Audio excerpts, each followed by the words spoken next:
All right. How we doing, everybody? Everybody have a good week? Good weekend so far? How we doing? Whew. Oh, we got a new member today. Thank you, Arbruker. Thank you. Oh, it changed the bubbles again. What the fuck? God damn it. Oh well, whatever. We'll live with it. What's up, Christian? How you doing? I am doing good. Doing good.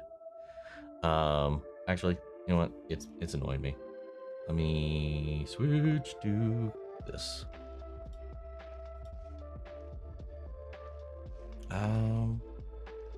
Style. There you are. Minimal. And back. And oop. And there we go. There we go. All right, let me make sure alignment's all good and stuff. Oh, hello. You're on camera. Boop. All right. Loved your Andor reactions, although I really wish you could have put Clea in the thumbnail for 2x10 as well. She was the main star alongside Luthen. Yeah, but we lost Luthen in that episode, so that's why I put him in that episode. If there's like a character death or something like that, I usually put that person in there in some way. And for Andor, not sure why. Sometimes I switch it up, sometimes it doesn't. But like I had trouble finding a good shot that would work with both of them in there.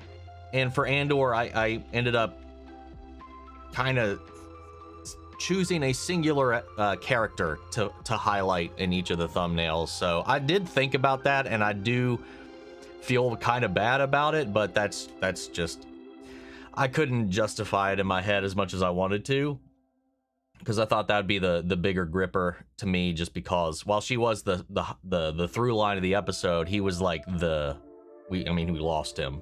Like, it was a huge thing there, so I put him in there.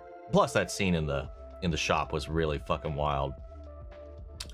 If there's one Helliverse character I wouldn't control myself if I'm either 3 or 6 feet away from, it'd be Queen Bee.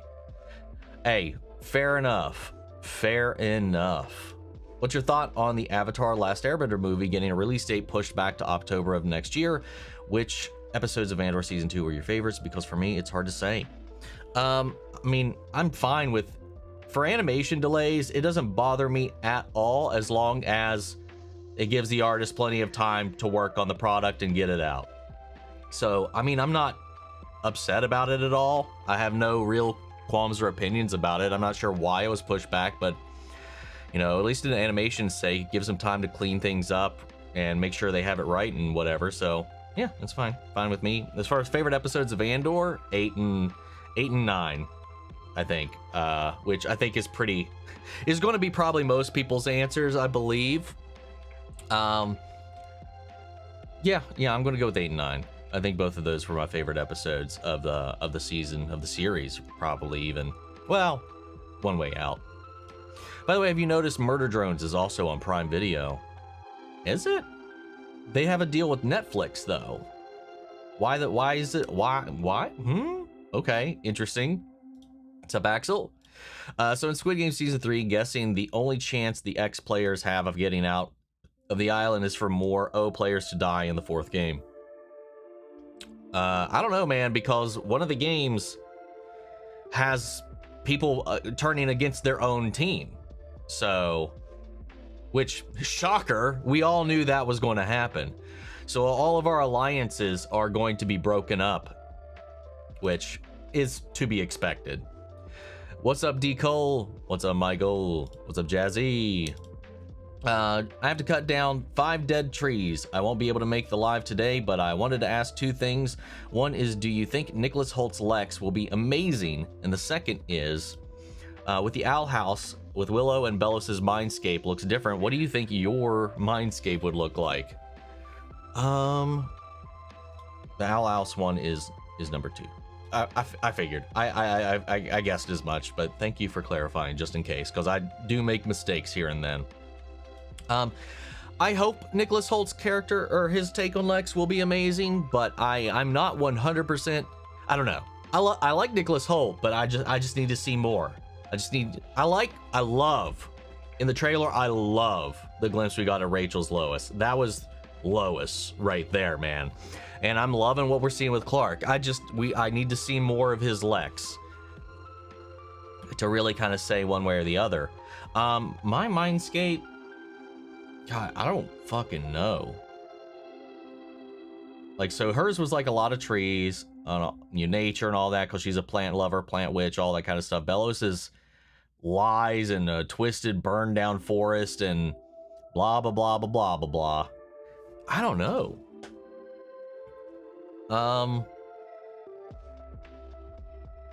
Because I don't like one singular kind of thing. I mean, not that Willow does either, but like, what would my core be?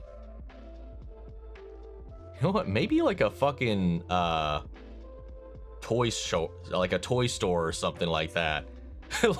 Like an old school Toys R Us, like back in the day Toys R Us. I don't know. Maybe, or like a convention. Maybe a convention layout kind of set up like a Comic-Con kind of thing, just in my head and no one's there. What's up, Niggy? How's your week? Good. Fur Baby's doing well. Good. Did you happen to see the teaser for the live action Spider Noir, the one that leaked? Yeah, I saw it. I knew not to cover it because, you know, that's kind of to be expected with Amazon Prime, but yeah, I have seen it. It looks fantastic, and yeah, hopefully it's as good as it looks. A little different update on the fur babies. One of the ones we've had outside, we suspected may have been pregnant, and lo and behold, after a couple of weeks, she's got 3 kittens running around, but they're never around at the same time, like the groups of kittens. She's either with just 1 or 2. One's always off somewhere else, or I just miss them. So I have no idea how I'm going to manage that situation, but I need to get her fixed because this is her second litter that I know about, and the last one all died. So so far these one, well, I was gonna say so far these seems like they've aged more than the previous ones, but actually they're right about the same age as the other ones the last time I saw. So yeah, I'm a little nervous about all that, but I gotta figure it out. She'll come inside the house though. Sometimes when they're not around, she'll come in the house, but when they're around, she will refrain from it, and when I open the door, they run. So I gotta figure out how to catch all them. Let's see. What's up, JC? That Superman trailer was great. Gotta say, Nicholas Holt as Lex is a great choice. I can tell his Lex is going to be menacing. I hope so. I hope so. But yes, it was a fantastic trailer. What's up, Jake from State Farm? Currently at work at State Farm, but I'm still going to participate in the stream. Hell yeah. Respect. Don't get fired, though. Hello, seeing Thunderbolts tonight? Hell yeah. I still haven't made time to go see it, so we will see if I am able to do that before it leaves theaters or not. Rewatched Rogue One last night. Me too. And I recorded it. It definitely hits different now. So yeah, after all that, because I saw a lot of comments be like, dude, yes, go do it, please, blah blah blah blah blah. So yeah, I recorded it. I recorded it last night. I sent it off to get edited, so I'm going to try to get that out when I would post a new Andor episode, you know, Wednesday morning. That's when I'm planning on releasing the film. So yeah, it really feels like it's the real finale. The like making the finale of the show kind of like a build-up episode, a penultimate episode, and then we get a almost 2.5 hour finale is what it feels like. What's up, Himiko? How are you? I'm doing good. That house episode is wild. Poor Hunter indeed. Kitty! Hello there. Very cute. Yes, indeed. Have I seen Blitzo versus Grandpa on Brandon's channel? I have not. I've heard that come up before, but I have not. I've watched a shit ton of Brandon's reels, but I haven't watched a lot of his channel yet. So the fourth Squid Game seems to be like a maze type game. Do we really know the order of it yet? I mean, I'm sure we can speculate, but I don't know. We'll see. If you think the episode of the Owl House Hollow Mine was messed up and mind-blowing, season 3 is going more mature. Ooh, God. I've heard the final season, obviously because they have to wrap everything up because it got canceled or whatever. It's got longer episodes, and I imagine it's going to be, it's gonna go out swinging. I imagine. Do you think we're ever going to see Kane in the Has-Been Hotel? In the hotel? Maybe not. In the show? Quite possibly. I would love if they, I mean, since we're seeing Abel, I would have to imagine we would see Kane at some point. But guess where he probably would be? Down in hell. Do you think Halle Berry will return as Storm in Doomsday? It's quite possible, but who knows? Can't take anybody's word for anything at this point when it comes to these Marvel films. So even though she said all these other things that would kind of lead us to the contrary, in the end, it means nothing. Hope you're doing good today, Omni. I'm having a great day myself. Likewise, though I just woke up like an hour ago, so it's very early on for me. Went to bed at 9:30 a.m. this morning. Greetings from Germany. We have it 10 p.m. Hell yeah. Got family in Germany. One of these days, I will come visit. What's up, Janie? How are you? I'm doing good. I just arrived from Miracon, cosplay Richter, but a lot of people mix up with Simon or Trevor because of the whip. Anyway, what's your favorite cosplay event, like Comic-Con or other? Right now, it may not be the biggest or the grandest or whatever, but I really, really love Level Up, and I think it's because of the people that go every year that I've met, and now kind of become a routine of me going and meeting them and stuff and hanging out and all that kind of stuff, and just how so much of it, like the majority of the convention is kind of built around, while it's all about tech gaming and all this kind of stuff, the Helliverse really in the last 3 years has kind of co-opted the convention, and it's like the #1 spot for that stuff. It's where all the announcements are going to be, the big ones, and all the cast always come. It's so much fun, and there's so many fans, so like it's just like, I don't know, it's so much, I enjoy it so much every time I've gone so far. But I would have to say, like, next to that would probably be maybe GalaxyCon Columbus, just because it's close. C2E2 is really cool though, really cool, but I mismanaged that all to hell because I didn't know you had to pre-order tickets. It worked out because I had some contacts that helped me with some of the Critical Role stuff, but for the most part, for everything else, I was not prepared thoroughly for that because it was a last minute decision to even go to that. I only decided to go to that within the month of the con itself. How do you think the plot of the Owl House will go on what will happen? More trauma? A lot more trauma and sadness. How do I think it will go? I mean, honestly, I really don't know. To kind of go back to kind of that episode as well, I did find an article that posted all of the portraits from Belos's mind, and like it kind of telling just in pictures his story and what happened to his brother. God, that's so messed up. But it's a lot of what I was speculating too. A lot of it turned out to be pretty damn accurate. I've been doing pretty good with that. But as far as like where we're at right now, I'm not really sure. This new character, the Collector, I have no fucking clue yet how to figure out how they fit into the picture. What's up, Dion? How are you? Doing good. That makes sense. I was really shaking and nervous during most of episode 10. Cried during Luth and Clea's first meeting ever, for sure. Helva Boss predictions. Visago is a character intent on revealing the truth. He'd likely ask for a retrial, and it might inadvertently lead to the reveal of the full moon deal to the public. It could be possible. And I mean, Visago is very much so wants to hear him out. He's very much so a Stolas supporter, which is interesting. I want to see more of Visago because there's definitely a lot there. And obviously with his design and his casting and the stance he took in that episode, I'm sure in season 3 he's going to make a much bigger ruckus. So I hope we do get to see more there. Oof, what if the trial becomes a mirror of the real world fandom war? I have no idea what you're talking about, thankfully. Did you look at the pictures of the Hollow Mine? Well, I just mentioned that, actually. Yeah, I have it pulled up right here. I have like a downloaded like a collage of all of them. Both are fantastic characters. Yes, they are. Hey, Omni, I hope you, Bear, and the cats are all doing well. I don't know why I struggled to get through that. Had a good week. I've seen that you've not reacted to this trailer for Squid Game Season 3. Have you watched it on my own time? As I answered before, yes, indeed, I have.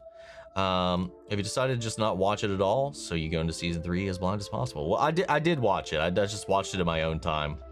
I just haven't been doing a lot of trailer reactions as of late, unless it's like one I really, really care about and will take the time for, like with Superman. I mean, not that to say I don't care about Squid Game, but it's a teaser trailer, so I also don't like, with Squid Game in particular, seeing too much. So I did watch it though, but I didn't want to, I don't know, I just didn't feel like making a video at the end of the day for it. I read somewhere the Warner Brothers CEO said that big asset builders or pillars for James Gunn's DC are going to be Superman, Batman, Wonder Woman, and Supergirl, which are a lot of people are annoyed. Why would you be? Those are the pillars you would want. That's the main 3. Maybe are they annoyed that Supergirl's in there? That I don't understand that. What's up, Bryce Cake? How are you? Let's see. 2 Winneman, unacceptable. Hooah! Love seeing K2SO again in Rogue One. Probably my favorite droid in the franchise. He's definitely top 5, I would say. I think for certain. And yeah, I forgot just how hilarious he was throughout that film. Jar Jar is finally in 4th Night. Misa gonna hurt you, sir. You, sir. What's up, Real Hagiyama? How are you? Did you know that Murder Drones is on Prime Video? Somebody mentioned that just earlier. I did not. I'm confused by that sentiment because they have a deal with Netflix. So I'm kind of confused why it's on Prime Video. But I've already seen it, so it doesn't matter to me where it is. I don't have really any plans to rewatch it anytime soon. I'm gonna be so sad if the mom or the pregnant girl die. What was this in reference to? Oh, right. Squid Game. Oh yeah, for sure. The mom, totally dead. The mom is totally dead. Pregnant girl may make it out. Who knows? I hope more people make out of this. I hope it's not a Soul Survivor thing. I want Yoon to win. I want them all. I want as many of them to get out as possible. Let's see. Also, I want to take the time to apologize for not being around the streams the last 3 months. Either by not tuning in or dipping as soon as the stream starts. Watching you religiously. Every Saturday was my Lucy's thing, and this is split, catching and trying to watch the full stream has felt weird. Hope that makes sense. You understand? I get that for sure, but I still love you, and the content you do will try to stick around for all tonight's stream and contribute positively. Hell yeah, Nick. I get that, man. I get that. It's really hard to continue something that you once shared with somebody, and then that somebody isn't around, or there's negative emotions tied to that. I had that early on with a couple of different things, but I loved it. Honestly, I loved a lot of these things more than the other person did, so it made it a lot easier in the end for me to keep on going. And it's become a me thing quite quickly for me and a lot of things, and hopefully that'll be the case for you as well. But it's never easy, especially when it's that those wounds are still fresh. But I appreciate you being here and hanging out all the same. Hopefully we'll be a little bit of distraction. Hello there, it's Morbin time. What's up, Sketch? Let's see. We got non-binary back. What's up? Happy Saturday. Hope you all as well. I officially finished up high school yesterday. Hell yeah, welcome to hell. Then I officially graduate in June. Hell yeah. Entering the world. I mean, if you're going to college, you get to kind of delay that a little bit, though. A little bit, not as much. A lot of that responsibility is forced into your hands, and sometimes, as myself, as an example, I was not the most responsible once I was in control of my actions at that point. Didn't you once say you forgot about Ironheart for good reason? Oh yeah, I definitely forgot Ironheart was a thing for a hot minute. I really hope Andor isn't the last of its kind. I hope so too, but it very well might be. Do you think we'll get a lot of Clark Kent stuff in Superman? Oh, definitely. I wonder how he could appear in TV shows. Would it be cool to see him referenced in Lanterns? I'm sure they'll find some way for sure in there. But yeah, I think we're going to get a lot of Clark. I mean, hell, in the trailers, we get a lot of Clark. I'm excited for Pruitt Taylor Vince and his Pa Kent. Currently watching X-Files when it came out in '93, but I didn't pay attention. But I plan to watch all seasons so far. Loving it. Yes. Yes. Where are you at? Where are you at? Speaking of X-Files, Taylor Pruitt Vince was in one of the hauntingest episodes of the show, and he's one of those like, because I know him from that when he popped up in Stranger Things, and now this, I cannot think of anything other than his role in that. So seeing him play like a polar opposite character like this is really, really interesting. And then he just popped up in Agents of S.H.I.E.L.D. too. He's been I'm glad. I always get giddy when I see people like that, especially when I only knew them from like a one-off episode of X-Files. But it's one that left a mark. I love it. So how are you liking Agents of S.H.I.E.L.D. Season 5 so far? I've only seen the first 2 episodes, but it's a banger start to the season. I really like Deke, and we got a mystery in front of us that is just wild. Also, in space is where the team is now, and future, but you know, whatever. It's just an interesting trajectory jump from the show. It's so wild. Season 1, episode 7, Ghost in the Machine. Just finished that episode. Hell yeah. I enjoyed that one. I enjoyed that. There's some like iconic episodes in season 1. What's after that one? I can't remember. There's one I really don't like, and a lot of the fandom is very, very mixed on as well. I can't remember I know the name. I don't remember which episode it is. Okay, you're coming up to it though. Episode 9. Not a lot of people are a huge fan of it. It's very hit or miss. It's not a terrible episode, but I don't know. I think it's the effects mostly in that episode that make it hard to watch personally. But episode 8, the next one, standout episode is all I'll say. It's one that I think about and come back to all the time. And you're going to see so many familiar faces, though they will be very, very, very young compared to probably when you've seen them. Squeeze episode was a trip that actually freaked me out. Dude, Eugene Toombs is one of the, I mean, he's still like one of the most referenced or talked about villains in the show to this day. Definitely one of the top 5 most talked about villains, if not top 2. So understandable.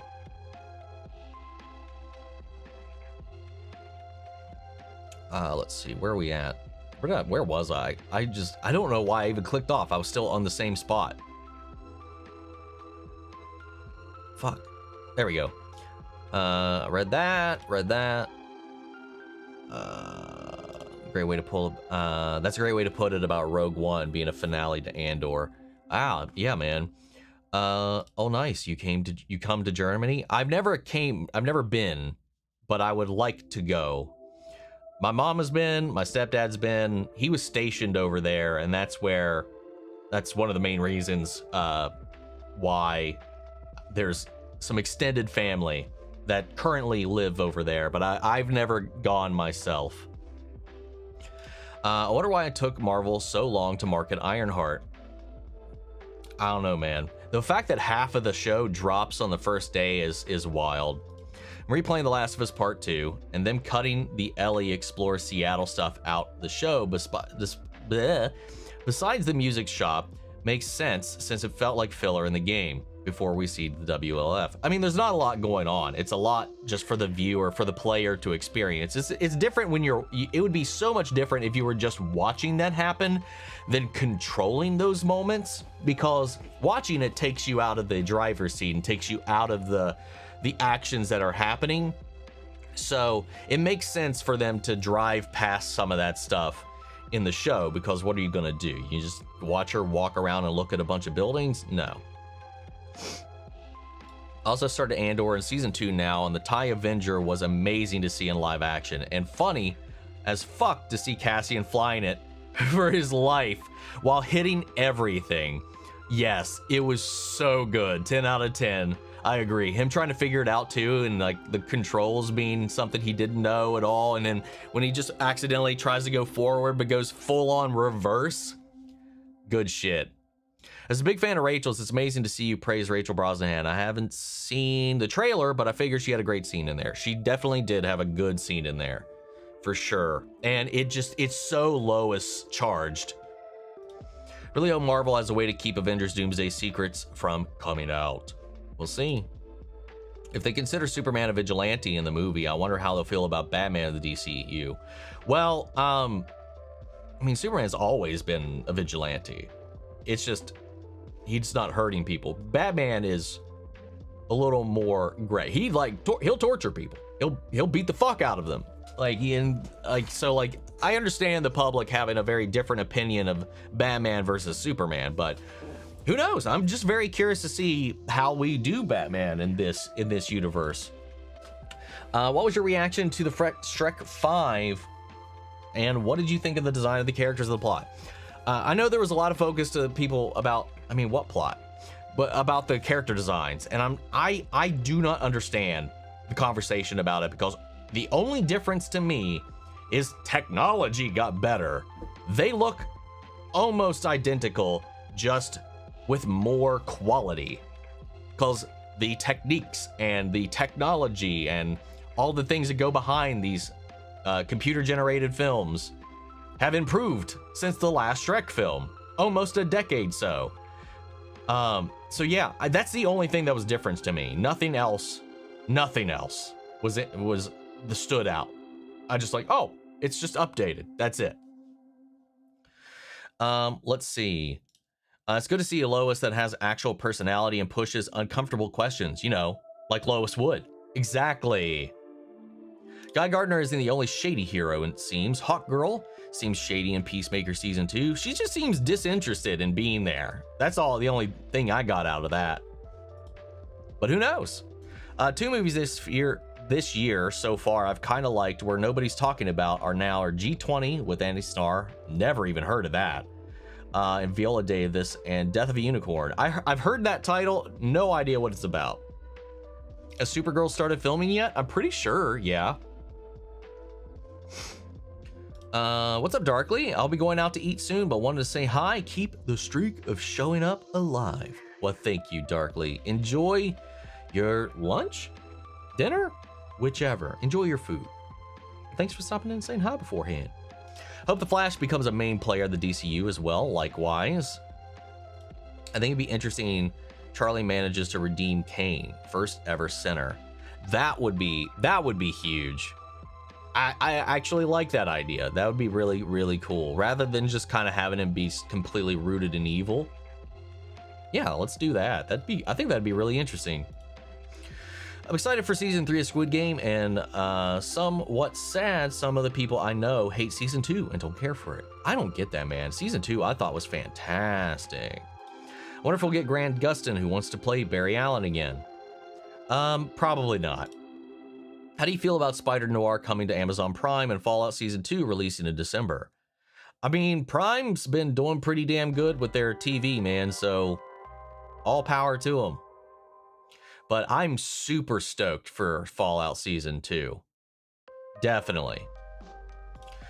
Not sure if it's confirmed or just rumors, but apparently Sadie Sink is playing Spider-Man's daughter, and the girl from Wednesday, can't remember her name, has signed on to play Gwen. I haven't heard that last part, but I did hear that there are rumors that she'll be playing Mayday Parker, which doesn't make any sense unless there are multiverse shenanigans in the film, or time travel in the film, which is unsettling. I hope that's bullshit. Let's see. Probably Emma Myers. Yeah, he's probably the girl that played Enid, right? Not Wednesday.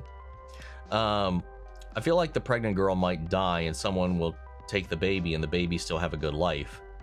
I mean, if she dies without giving birth, unless she gives birth in here, I'd really be worried about what would they have to do? Cut it out and then hope that they can take care of it as they're escaping? I don't know. If she dies, the baby's probably going to go with her. Again, unless she happens to give birth here. I don't know, man. It's just a fucked up situation no matter what with a lot of these characters, man. I think it'll be Hunger Games 75th quarter quell situation with Squid Game Season 3, where we get more than one person make it out. That's what I'm hoping, and I hope who knows? I don't think it'll happen as a result of the games. I think it'll be I think it will be Yoon coming out on top in the end. They will, this last attempt failed, but maybe they'll all somehow find a new way out. Or obviously we know Junho's on his way as well with the squad.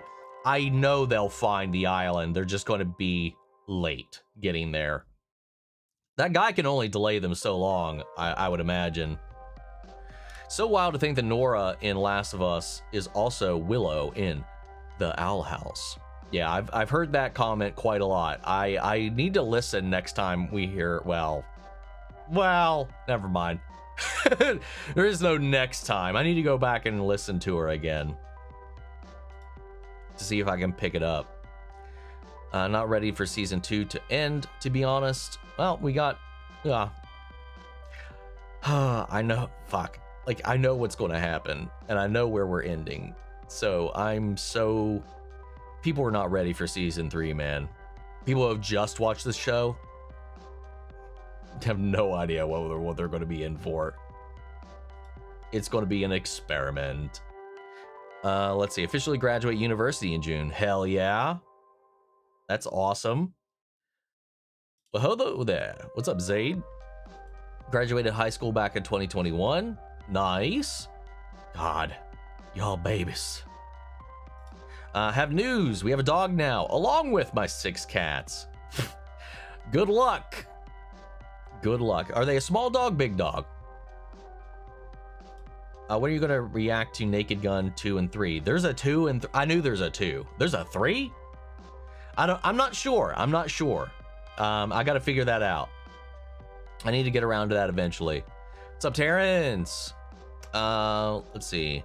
When do you think Stolitz will officially be a couple? I think they currently are. Even if they haven't talked about it, I feel like, well, you have to talk about it, right, to really kind of dive into it. But the way we ended, I really felt that vibe out of it. So if we're not going to consider that, but then I don't know, probably not that long into season 3, sorry. I can't imagine them dragging that part out anymore. Since season 2 of The Last of Us is out and Joel has been killed, can I finally vent about the whole reason / plot for the game being made without you saying spoilers and skirting it? Vent about the whole reason / plot for the second game being made without. I mean, I guess. I'm just not exactly sure which part you're talking about.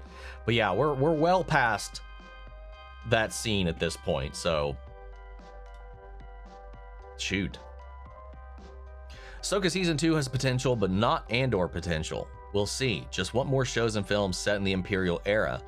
I think it's really interesting. I do think we need a mix. I do think we need to shake it up a little bit. I don't think we need everything to be set there, but I would like to see more stuff kind of centered in that time period as well. Let's see. The 2025 Superman movie will be awesome, but My Adventures with Superman will always be my favorite Superman universe timeline. I wish Crypto the Superdog was in My Adventures with Superman. I'm glad you really like My Adventures with Superman. My favorite Superman universe timeline, definitely not, but it's definitely a really, really good one. Dude, I can't wait for DCU Superman movie, Squid Game Season 3, and Wednesday Season 2. Likewise, I can't wait to check out all 3 of these things. But, you know, not that long. You know, those aren't all that far apart. Back in the day, many thought Agents of S.H.I.E.L.D. was jumping the shark in Season 5. I could get that. I could understand that. But like just like with the MCU, everything else was heading cosmic and going spacey, so why not? I love Deke. What's up, Power Diva? Awesome name. I'm loving your Heartstopper reactions and anxiously waiting for the next video. Hell yeah. Good to know the Squeeze episode was a trip that actually freaked me out. There's some really like scary episodes of the X-Files. Squeeze, one of them for sure. There's quite a few. Obviously, you're in the first season, so there's 11 more, well, not 11 more, 10 more seasons of you to enjoy. So there's plenty around the corner, but womp womp. Oh god, no, I just want to talk about the X-Files. Oh, let's see. You know Classic Who, and I don't want to Google the character reveal we get. Can you tell me about them in Classic Who? People who don't want spoilers from today's episode, turn away when he responds. Oh, we're talking about the Ronnie, right? Oh, yeah. Okay, so the Ronnie is another Time Lord adversary of the Doctor. Maybe just as evil as the Master, but they don't give a shite about world domination. They're a scientist and a chemist and a biologist first.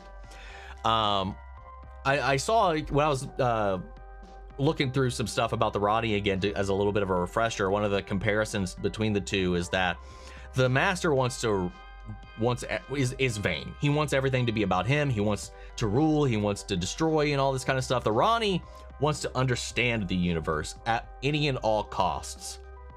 Lots of times experimenting on humans, the Earth, and all this kind of stuff, and poking and prodding the Doctor as you would guess and assume. So I'm thinking she's definitely behind whatever happened on Earth. And, you know, my headcanon currently is that because we know Mrs. Flood has been watching the Doctor this entire time, my headcanon is that she's been studying him, and that's how she was able to so effortlessly bi-generate like that, maybe even on command.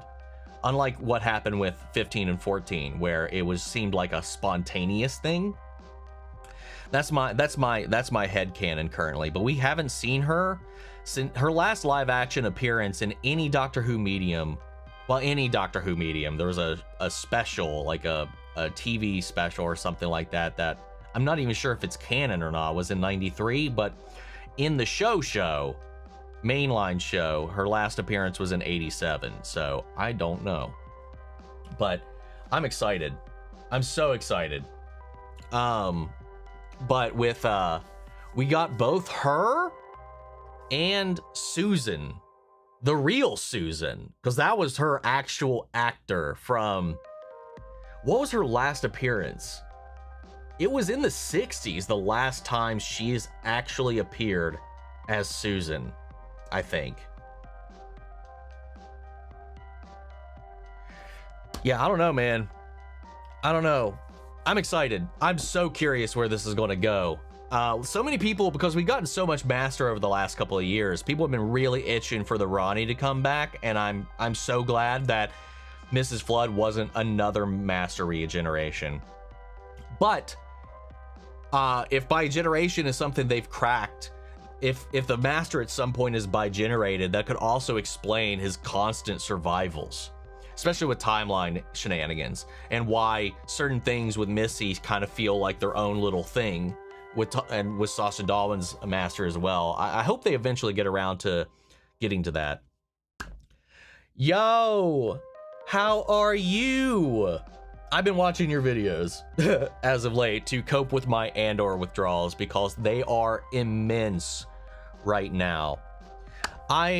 This is awesome. How are you doing? How are you holding up, to be honest? Because you're still going through, I think, like the editing process for all these things too. You've been having a struggle getting your videos posted. I'm not even sure if you're still here at this point, because this is near 20 minutes later, because I am so slow at getting to my messages. But yeah, dude, for sure, 100%, feeling it. Like, not having it next week hurts my soul at the moment. Thanks for stopping by. We need to talk. We need to talk some Star Wars. We need to talk some Andor once all your stuff's done. Let's see. What I wouldn't give for Batman Telltale Season 3 and Season 4 and Season 5. I still haven't finished Season 1. Sadly, I started it, and not for lack of wanting to, just time and everything else that stops me from playing video games these days is, yeah, I just fell off, and I really want to go back. I was really enjoying myself. I like Telltale games a lot. Season 2 Andor felt like I was on an emotional roller coaster. I never felt like anything else from at least a TV series, let alone Star Wars, has made such an impact. How strongly has it impacted you? Like, if we're talking like in general, oh yeah, I'm right there. It was definitely an emotional roller coaster. But I would say that I don't know if it's impacted me emotionally more than some other shows that I've watched. But out of Star Wars, I think, yeah, it has definitely hit in a way a lot of other Star Wars media hasn't in a long time for me. I mean, it's not hard to get me to get emotional. Obviously, I just saw a comment on a video. Oh, I wonder if he's gonna cry in this one because he cries in every video. And I'm like, well, I don't, thank you, but I do cry a lot, and get emotional a lot because I feel a lot. And Andor really tapped into a lot of these things. I was holding out pretty strong until the final what? 2 minutes of the finale, probably. But yeah, it's and then just after episode 8 was just that was soul-suckingly tragic, you know. So yeah, I don't know, it's hard to say like where it stacks up with other things that I've seen. The powerful thing about Andor is how so much of it just reflects what we're going through currently, and what's going on in the world currently, and just what has gone on in the world throughout history. It's so good. So good. Just realized that Pruitt Taylor Vince also played Otis. Oh shit, I didn't realize that. I haven't seen, obviously that was way back. So I don't know. I did not realize that. So that's another thing that I've seen him in. Have you started Doom the Dark Ages yet? Or is that a game you're going to get to eventually? I still haven't played Doom Eternal. So right now, the only Doom games I've played is 64 and Doom 2018? Whatever the reboot was that came out a couple years ago, which was fantastic. I wonder what a Walking Dead Telltale live action would look like, just centered around Clementine. I don't know, but it'd be cool. I love that story. Omni, I've never came. Me, wording / phrasing is everything, Omni. Yeah, that'll happen, man. That just makes me think of Archer. Phrasing. What do you think of the weather that we've had? It was gray and raining and thunder. It sucks, because that's all it's been the last couple of days, and I was wanting to go look at some houses and stuff, and it's been impeding a lot of that right now. And it's just also talking about going back to the cats and the kittens outside right now. It just also makes me worry about them, because especially last night, it was really windy. They're all fine. They're all out there today, so they made it through the night. I just need to figure out how I'm going to catch those little bastards. And their mom, too. Oh, what's up, Lindsay? Happy Saturday. I was rewatching your Sandman reactions recently, and I was wondering if you've ever seen American Gods. I have not seen American Gods. I'm intrigued by it because there's a lot of actors that I really enjoy in there. Because Gillian Anderson's in that, isn't it, too? if I want to bring everything back to X-Files as I do. Yeah, I'd love to watch it someday. Why did Telltale have to act like they were freaking Disney, grabbing project after project? Why couldn't they just focus on The Walking Dead, The Wolf Among Us, and Batman, and then make up their own? Greed. Not even greed, just aspirations, and then they bankrupted themselves. So, it's, yeah, I don't know. Yeah, they definitely, I feel like they overextended after a point. And I've played all of the Walking Dead ones, and that's it. Well, I've started the Game of Thrones one. I started the Batman one. I never finished either. I've never played The Wolf Among Us though, and I've played a little bit of their Back to the Future game. Let's see. Video games like how Insomniac Games made up Spyro and Ratchet and Clank, for example. I mean, they very well could have, but I don't know. I don't know why exactly they stuck to their own IP like they did. Apparently, the interview scene in the trailer is part of a 12-minute uncut sequence in the film. Oh, that's going to be interesting. That's got me excited. I wonder if Amber Heard is still acting or if she's just retired from acting. I have no idea. I've not heard of any of her projects as of late. Meanwhile, Johnny Depp has a new movie coming out. I'm sure they could have created some interesting stuff and they would get very popular in time. I mean, it would have been worth a try, so that way they wouldn't have gone out of business in 2018 in the first place. Well, all the costs are going to be the same either way, especially if it's a lot riskier to develop a brand new IP. So while it may have saved on licensing costs, there's less of a guarantee than tapping into a pre-existing audience, which was kind of their business model. But I just think they did too much in one swoop. What's up, Kevin? How are you? Her G20 is bad. I've never even heard of this film. If you've ever watched the film Nobody, I have a review for it. Check it out. Please do, and check out the trailer for Nobody 2. Holy hell, the sequel looks good. I haven't watched the trailer yet. I forgot it came out, that there was a trailer for it. I'm really excited for Nobody 2. The first one was so good. And are you excited to see the new Naked Gun movie starring Liam Neeson? Until I saw the trailer, I was not too thrilled with the idea of them doing a new one. But the trailer actually turned me around on it. I actually kind of cuckolded. No, not that. Chuckled a little bit. Definitely when I watched that. G20 is brain rot. Made a movie.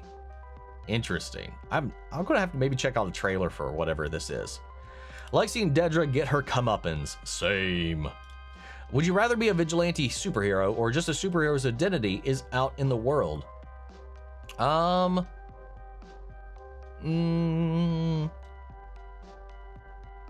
Maybe just one whose identity is just out there, so you don't have to worry about the stress already.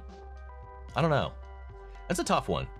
So Andor, what a gut punch. I love the ending montage. I love how everyone was predicting deaths, but that didn't happen. But now that Narkina scene, chef's kiss.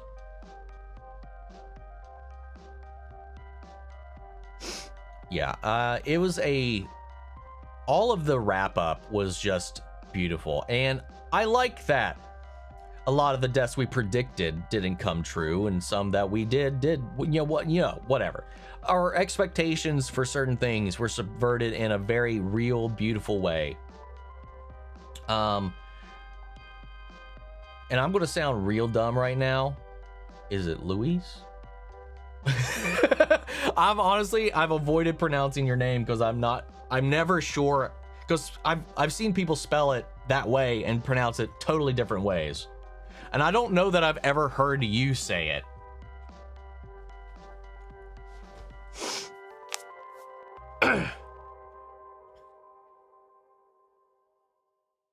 LJ. We'll do that. You can just use LJ. Easy enough.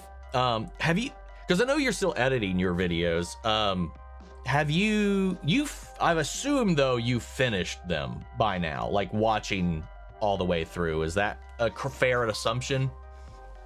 Okay, good. Okay, because I got real scared when some of these comments came up, because the last thing I would want to do is spoil things for a fellow reactor. You plebes out there, I don't give a shit about you. A kid.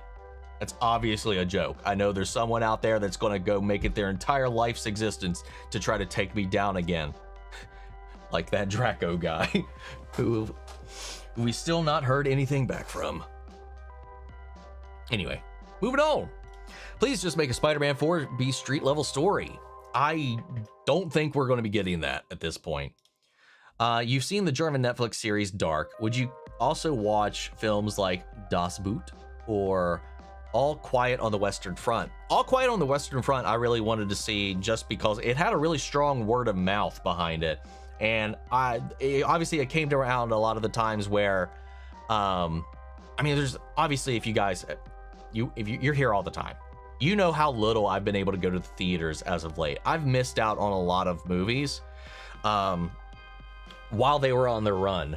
So like, it's been really difficult keeping up with stuff for me, because the channel's been taking up so much more of my time than it had in the past. Most of that is because I can't, I don't have the bandwidth, let's just say budget at this point, to send as many things as I used to an editor. So I've had to take so much more onto my own plate, and that's been taking up so much more of my time. It was cheaper for me to do that a couple years ago, and I was sending a lot of things to them to help with the workload, and so I was able to do more. I was able to go out and do things more, and has not been the case right now. Right now, I'm trying to figure out some editing solution at this point to help with the workload, to try to get some of that back. Because as you've noticed, we were doing movie reactions every week. That went away. Like now it's back to just once a month. Or if there's a one-off movie that I know we have to jump onto, we might jump into that. Like Rogue One. That wasn't a poll movie, so, but I did it, and it's going to be coming out soon, so. Anyway, sorry, that was a little tangent there. I've been stressing out about it, and I'm not even going to pretend otherwise. Can't wait to see Nora from The Last of Us in Intergalactic. I just want to see more of Intergalactic, because that trailer did not do anything for me. I mean, it didn't tell us really anything, so I need to see something. I need to see more. It was confirmed sort of shortly after the release of season 2 of Squid Game that the mom isn't going to survive. The actress said her scenes finished filming like a month or two before the end of the filming itself. That doesn't necessarily mean she dies. So it's been theorized she unintentionally confirmed her character's demise before the end of the films. Yeah, I don't know. I could say, because sometimes she's also not involved with so much of the story as much as everybody else. And sometimes you'll do your shooting schedule is going to be so out of sync with everybody else based on who you're interacting with and time, scheduling, and all that. Her finishing a month early, I don't think really, I mean, it very well can, depending on how they shoot, especially if they shoot chronologically, with a lot of directors don't. But I wouldn't take that as a guaranteed she confirmed that. But who knows? Who knows? We'll have to wait and find out. Let's see. What's up, Omni? I'm at work and got you on my AirPods. You're making my workday a lot less boring. Hell yeah. Lois's dad, Sam Lane, finds out that Clark is Superman and accepts and respects him in My Adventures with Superman, and I hope he especially accepts the relationship between Clark and Lois. I hope that as well. Sam Lane in the comics is always an opponent to them, which is why I really liked their relationship in Superman and Lois. I hope we get to a point where it's at least like that. I graduated high school in 2015. 2006 for this boy. 2006. There is a Naked Gun 3 and a 33 1/3 the final insult. So there's 4 Naked Guns currently? I did not know this. Sinners is one of the best vampire movies ever made. I'm probably going to react to Sinners when that comes out. at this point. I think it comes out, I think in a week on VOD. So I might, that might be a reaction. We'll see. I'd like it to be. Do you think Junho Group called off the island? Could have found the island quicker if they brought a helicopter with Gyun's money. Yeah, but I don't know. Given how far the islands are, I'm not sure how viable that would be long term. Because unless they were on a ship in which they could, land the helicopter on the back of the ship, maybe. But it doesn't seem like that boat can do that. I'm not sure if that would be viable. It would definitely help once they get to the islands, but I'm not sure exactly. He's 2 months old and he's not big, but not really small either. He doesn't attack the cats. That's good though, but he's also young, so at least they'll get to grow up together and he should get used to them. What breed? I guess would be the next question. Like how old? I'm just curious how big he's going to get. In Last of Us Season 2, Episode 5, I really felt the fast pacing. We were in the forest with the religious group, and the next scene, we see Ellie confront Nora. Yeah, I mean, in the game, it's just a lot of firefight, a lot of stealth scenes. So I get them just kind of going through that. I think they streamlined all that pretty well. But we did jump through a couple of things. I mean, fast, but when you're shooting something versus when you're playing something, I think what they did, I feel like they handled that pretty well, personally. But it did happen fast, but that's why they put it so close together like that. So I used to say that I hated the fact that the plot for The Last of Us 2, Ellie's hatred and desire to kill Joel. Ellie's desire, hatred, and kill Abby? Was basically because he killed her dad. I think you meant Abby instead of Ellie. Because he killed her dad, the NPC surgeon for the first game. And whenever I mentioned it, way after it came out and after the first season, whatever, you didn't want to talk about it in case people had played the game. Oh, okay. I mean, that's fine. I mean,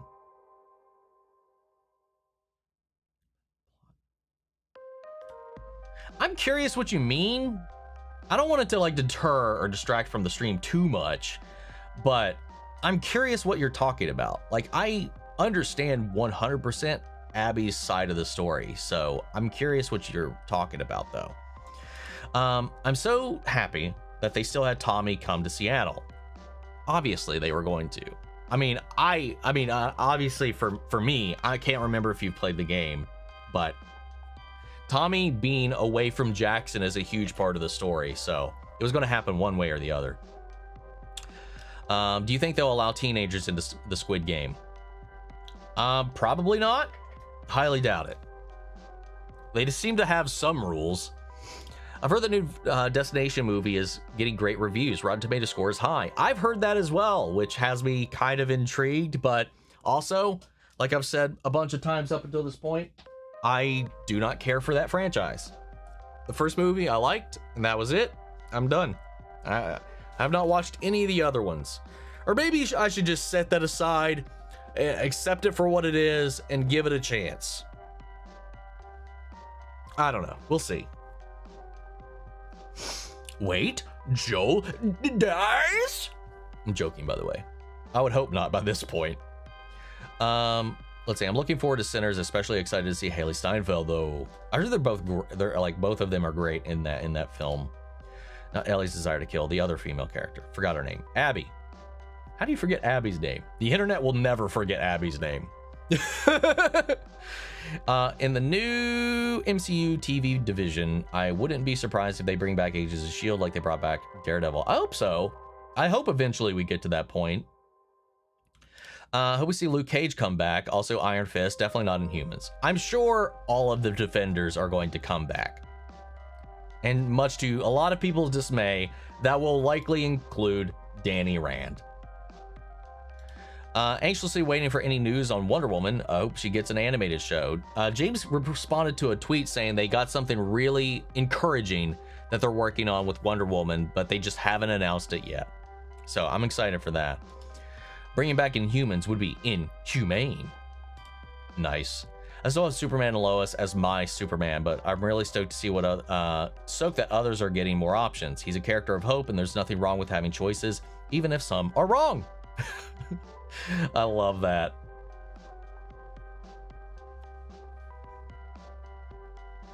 What did you do? You got ratted out.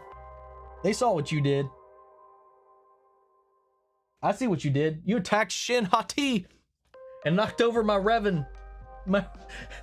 That's my Star Wars corner right here. Those are all Star Wars Funkos. Oh my goodness. Little brat. You want out? What do you want? Yeah, you want out. All right, goodbye. Andor really blows the other shows out of the water, for me at least. I kind of agree. Even if I have my preference of The Mandalorian because of the pulp of the fun, like the adventure of the Star Wars. Like I think The Mandalorian does a really good job encompassing all spectrums of Star Wars in a really fun way. So I think The Mandalorian is still my number one, as if we're talking like shows and stuff like that. But Andor right there is so good, and I'll say better made, but that's a whole other conversation. Favorite and, you know, what do I want to call it? Best and favorite to me are two different categories. I thought that Ronnie was a good guy, so I got confused at it being them and seemingly not friendly. Yeah, that's why I was waiting on who is this. You know, some people thought it might be Jenny, the Doctor's daughter. Obviously, literally every Time Lord under the sun, people had at least guessed at some point who it is. So yeah, I'm not surprised that it got a little confusing. You know, Adria Arjona, sorry, who plays Bix, I think she'd be a great Wonder Woman. She's actually the most popular fan casting right now. That would be interesting. I would not be opposed to that. She's kind of short, though, from who knows. So according to the Squid Game wiki, the only old man could pay off his debt. The only way the old man could pay off his debt is for him to be the last 4 remaining players. Shit. Damn it. Well, hopefully he doesn't get that far. Hoping the Inhumans make a comeback. There's awesome characters that I really love. Their origin story is interesting. I hope they come back, especially since they have crossovers with the F4. Now, I think what they were referring to was the Inhumans show. I'd be fine with them just doing a new version of these characters and not going back to those ones and making them canon, but who knows? We'll see. If you were a Power Ranger, would you want to have a wrist-mounted morpher or a phone morpher? Oh, wrist easy access. I don't want to pull out a phone if I need to get into the heat of battle, man. It's already one thing for the Mighty Morphin to have to pull that shit off of their back. And that's still my favorite, but it is, out of all the ones we've had, one of the more inconvenient morpher setups. Like if you're thinking tactically. I don't know why I'm thinking so deeply about the logistics of a Power Ranger morphing, but here you go. I'm still here, and I saw you ratted out, you narked on my cat, who's terrorizing my Funkos. I don't know if she was like chasing her mouse or not, because there's a little mouse toy in here, and she'll like fumble around, or sometimes she'll just lean up and bump shit for some reason. Don't know why. I got 2 more videos left to edit. I keep crying while going back through them. I run into that problem a lot. Sometimes in the heat of reacting, it doesn't absorb as much. When I'm going through something like frame by frame by frame by frame at times, sometimes it hits me harder when I'm editing. I've thought about an editing cam because I've seen some people do that. Be like, fuck this part. But like, I've just never really went into that. But yeah, I find myself tearing up all the time. Sometimes more than in the reaction while I'm editing it. So I definitely relate to that. What's up, Roberto? How are you? I'm doing good so far. Hope you're doing the same. Superman trailer seems to have left an impact. Hopefully a positive one. It seems to be so far. By the way, do you remember that Adria was in Morbius? Oh yeah! Right! I completely forgot about that. You're right. Damn. You're allowed to stop reacting to anything I like when Kingdom Hearts comes out. See, I was reading that, I mean, as you do, one word at a time. So like, I was like, where is this sentence going? When Kingdom Hearts comes out, I have spoken. Oh yeah. There's a good chance, depending on how busy we are, when Kingdom Hearts 4 comes out, there's a strong chance, because like I said this on Twitter, I will not let Kingdom Hearts be a God of War situation, a Final Fantasy Rebirth situation. I will drop everything on this channel until I finish that game. Unless there's like big reactions, like our weekly pre-records or stuff like that for shows that have been out for a long time, like, you know, our Agents of Shields, our One Pieces, our Heartstoppers, our Owl Houses, all that shit for sure is going to be on pause, and I am going to be snorting Kingdom Hearts until I beat that game. So there's no concerns there. I just want to warn people. I mean, that could be like 2-3 years still away, but I'm just giving you guys, letting you know right now. So I got to see the new Karate Kid Legends movie because of work, and I'm sorry, it fucking sucks. That's what I've been hearing, because it came out in South America early. And like the reviews have been trash. I love Cobra Kai. Ralph is in it for 15 minutes. Jackie is good, but bruh, so rushed. And post-credit scene? Why? I haven't seen any of the details on it yet, but I'm going to go into it with an open mind all the same, and hopefully we can mine some good out of it. Who the fuck passively aggressively asks, is he going to cry in this one? Christ, I cried at a show recently that isn't even inherently a sad show. It's just hard hitting and deep scene. Dude, I like hopeful moments, happy moments, loving moments, like just emotional moments. It doesn't have to be sad too. Like shit makes me cry, man. I love it. I appreciate it so much. And I'm sorry, Lily Chan, I'm sorry. I just remembered this came in.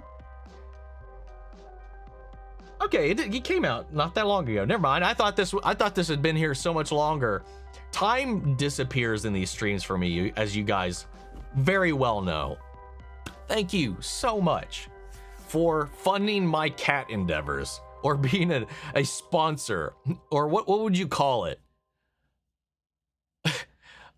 Investor in my cat brigades escapades. Sorry I missed last live stream, but I've been busy with the play that I've been helping with. Cat update, she's been here for 3 weeks now, and her owners haven't come to look for her. Her owners know where I live, and they've just been letting you sit with this cat. At that point, if they haven't came, chances are they probably aren't, in my experience with people and abandoned pets. So that sucks. So did you weren't here last weekend. I don't know if you heard the update then, unless you watched the stream about, we finally found Coco. Well, she came back, and I lured her back into the house, and we have recaptured Coco. Probably to her dismay, but she's still fine. She's safe. She looks like she survived it all for the week, over a week that she had been missing. It was like 12 days, I think she was missing, something like that. Yeah, so thank you so much again for the endeavors. And now there are one of the outside cats that we've been taking care of just showed up with 3 fucking kittens the other day. So that's a whole new situation I got to figure out, because I need to catch her and I need to get her fixed, because this is her second round that I know of. Like I mentioned before, the last batch, never saw them again. So I have to assume they didn't make it. So I want to try to get these, because the problem with the last time, I was like, I could never get them all in the same time, and that's what the problem I'm with at the moment. But is that none of the kittens are around at the same time. I'm worried about taking them one at a time and then disrupting them, but I don't know how I'm going to catch them all at the same time either, though. But I don't know, gotta figure that out. More cat problems. I need to figure them out before we move, whenever that happens, but that might be a couple days or a couple months from now anyway, so I got hopefully time to figure it out. Where did I leave off? I scrolled up way too far.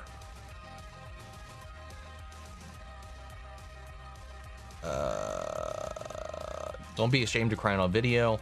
I love that you don't hold back in your reactions. Cried during how Dedra's story ended. I felt bad, but she screwed around and found out that she did.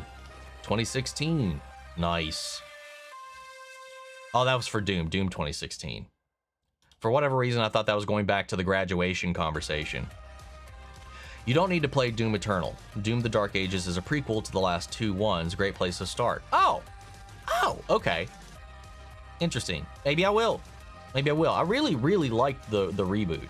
It was really clean.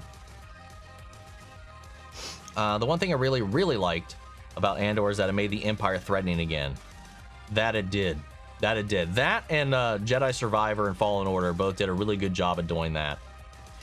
Do you have any movies or TV shows from your childhood that you've always wanted to react to on the channel? I mean, for obvious reasons, like Avatar: The Last Airbender is a huge one that I would have loved to have done, but I just know it too well. I mean, I've seen it beginning to end so many times. Obviously, The X-Files.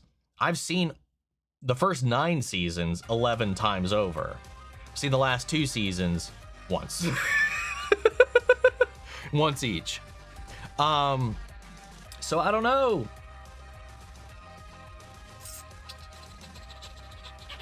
I mean, there'd be things I would have to just, I wish I could erase from my memory. You know, and those would be 2 of them. For sure, I think. What's up, Ella? Are we getting One Piece next week? That's the plan. That's the plan. I love the Heartstopper reactions, by the way. Thank you. And still no Dead Boy detectives. Oh yeah, fuck. And one of them is going to be in this season of Sandman. I don't know. Maybe if I can wing it before Sandman season 2 comes out, I can try to throw that into the mix. Are the rumors going around true? Do you in fact have pepperoni nipples? Well, thank you, Doom Turkey. Sorry to disappoint. I do not. I have dainty little nipples. I don't know why I confirmed any of that to you guys, but there you go. With Telltale, there should have been 2 projects a year and that's it. Even that could be a lot. Ken confirmed The Wolf Among Us is a great game, worthy of playing. Sure, Telltale confirmed a second one recently, but I could be wrong. We shall see. I was going to use the fact that Jillian is in it as a selling point on the show, but assumed you already knew she was in it. Hey, you know me too well. She's in Sex Education too, right? I think. And then The Crown? I've never seen any of those shows. The only shows that I've seen where she's also been in it was Hannibal. So far. I reacted to the Minecraft movie. It was a thing that happened all right. Hell yeah. Personally, I thought Daredevil Reborn, well, Born Again, was excellent. Otherwise, Marvel is often too silly for me, and I tend to lean more towards DC, and I find Netflix Titans a bit underrated. Yeah, I can get that, kinda. I mean, I'm a DC guy more than I'm a Marvel guy. You know that. If anybody that's been around the channel for a long time knows that. And Marvel, like the MCU and all the films outside of Spider-Man and X-Men, all the films have been my introductions to these characters, and I found those versions really the only ones I've connected with. But the Daredevil show from Netflix and Daredevil Born Again are far and above my favorite things in the Marvel sphere. And yeah. However, I hate Titans. Well, I can tolerate and I don't mind seasons 3 and 4. But seasons 1 and 2 Season 1, I certainly loathe. Season 2, I don't like. Also, did you end up rewatching Rogue One after finishing Andor? Yes, I did that last night. As one of the things I did just before recording my Doctor Who reaction last night was like right before that wrapped, or before that dropped, I had just finished recording my revisiting of Rogue One. So that should be coming out hopefully this week. That's the plan. I know this is out of nowhere question, but if you can only choose between the two, and not know the outcome of their group, would you be a WLF or a Seraphite? Like, if I'm just looking at the two groups, I'd choose the WLF. One, just looking at the Seraphites, they scar their children, like the cuts on them, you know, their cult-like beliefs and all of that. They'd both do their evils. But if I'm just going off of, you know, whatever, I'd probably join up with the WLF. My fan cast for Wonder Woman is Jessica Green. She's an unknown actor who's now on The Librarian, the next chapter show. She was a badass with a sword in The Outpost in the CW show. Jessica wasn't green. Where'd it go? Highlighted green.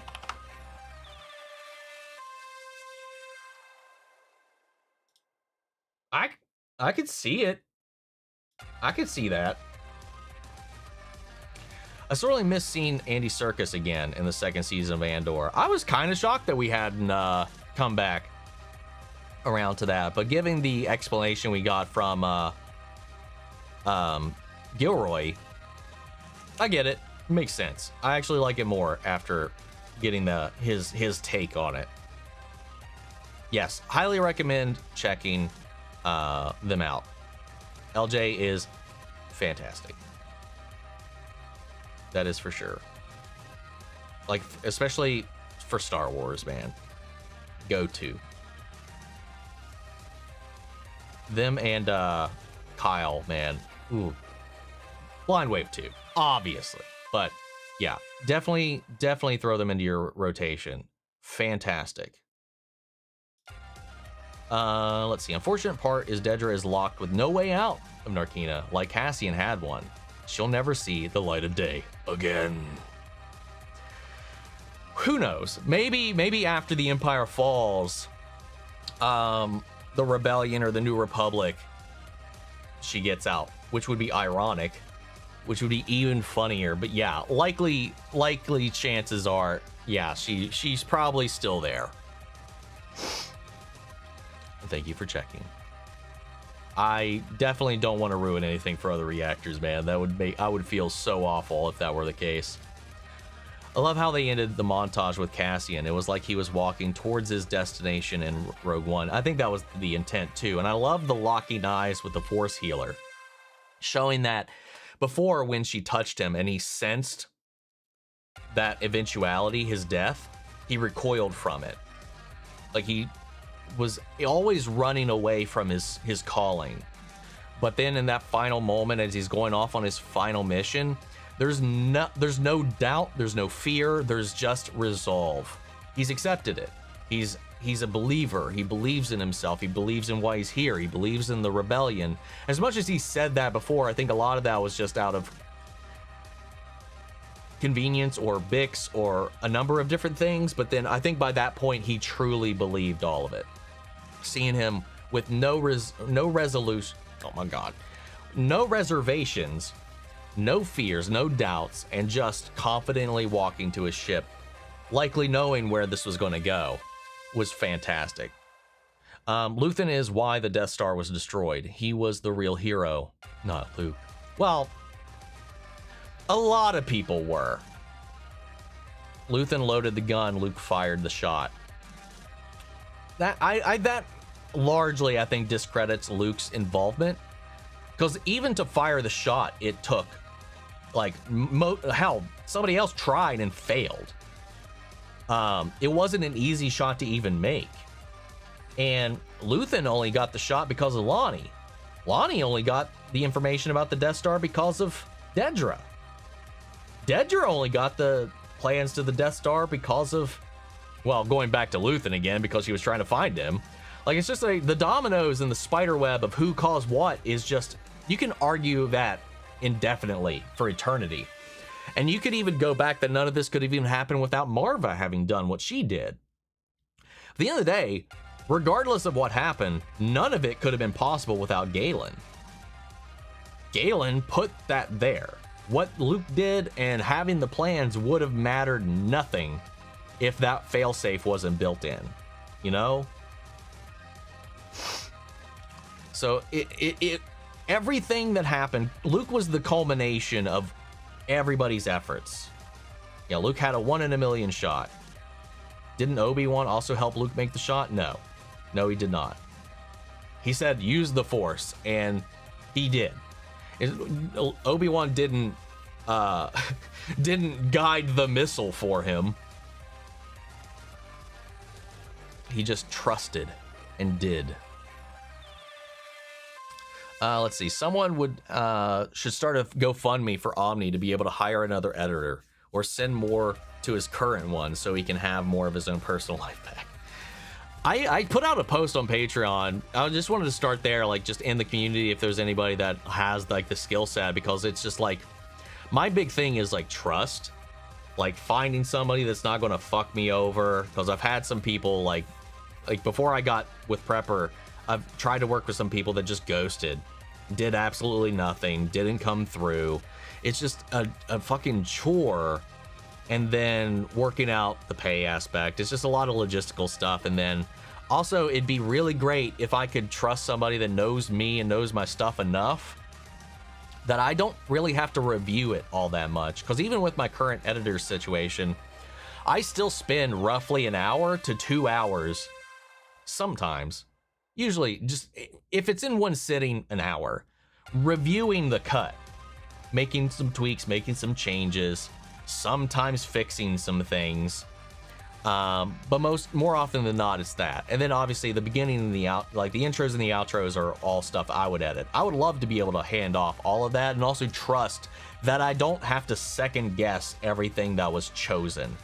That would be great. I know there are some people that have editors that they are just that, they have that relationship with, they trust them that deeply, and I wish I did. And it might be my control freak brain because I'm so used to having my hands on every step of the edit that it's hard for me to let that go. But I really would love to be able to get to a place where I can do that, because that would also make this so much easier. It's kind of hilarious that the Empire was ultimately brought down with someone accidentally forwarding an email. Kinda. Dedra's own hubris and tunnel vision is one of the big players in all of that too. I think Andor was really amazing in showing that it took way more than one person or even one event to take down the Empire. Some of it was happenstance, some of it was deliberate, but it was all teamwork. Exactly. That's why, I mean, just Luke coming in and doing this little thing at the end, I mean, that doesn't even defeat the Empire. That's just one massive blow. Hell, they rebuild another Death Star later down the line. That victory is only temporary. It's a huge setback, obviously. And that time frame without a Death Star gave them a lot of time to grow the rebellion. You know, so like, it's still a huge thing. But like, yeah, it's all factors. It's all pushing the needle forward. Like, it's not just one massive, oh, this is the only thing that made it work. I don't know. I love it.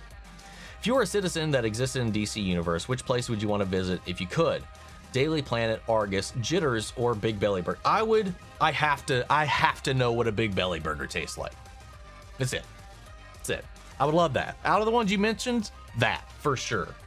Second thing would be the Flash Museum. I think that would be sick as hell to visit.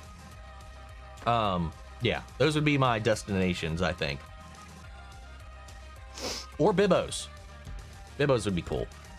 What's up, Avery? How are you? Just want to let you know that I always look forward to your reactions. Sincerely appreciate your vulnerability. I find it a rare gem amongst male reactors. Grateful for your channel.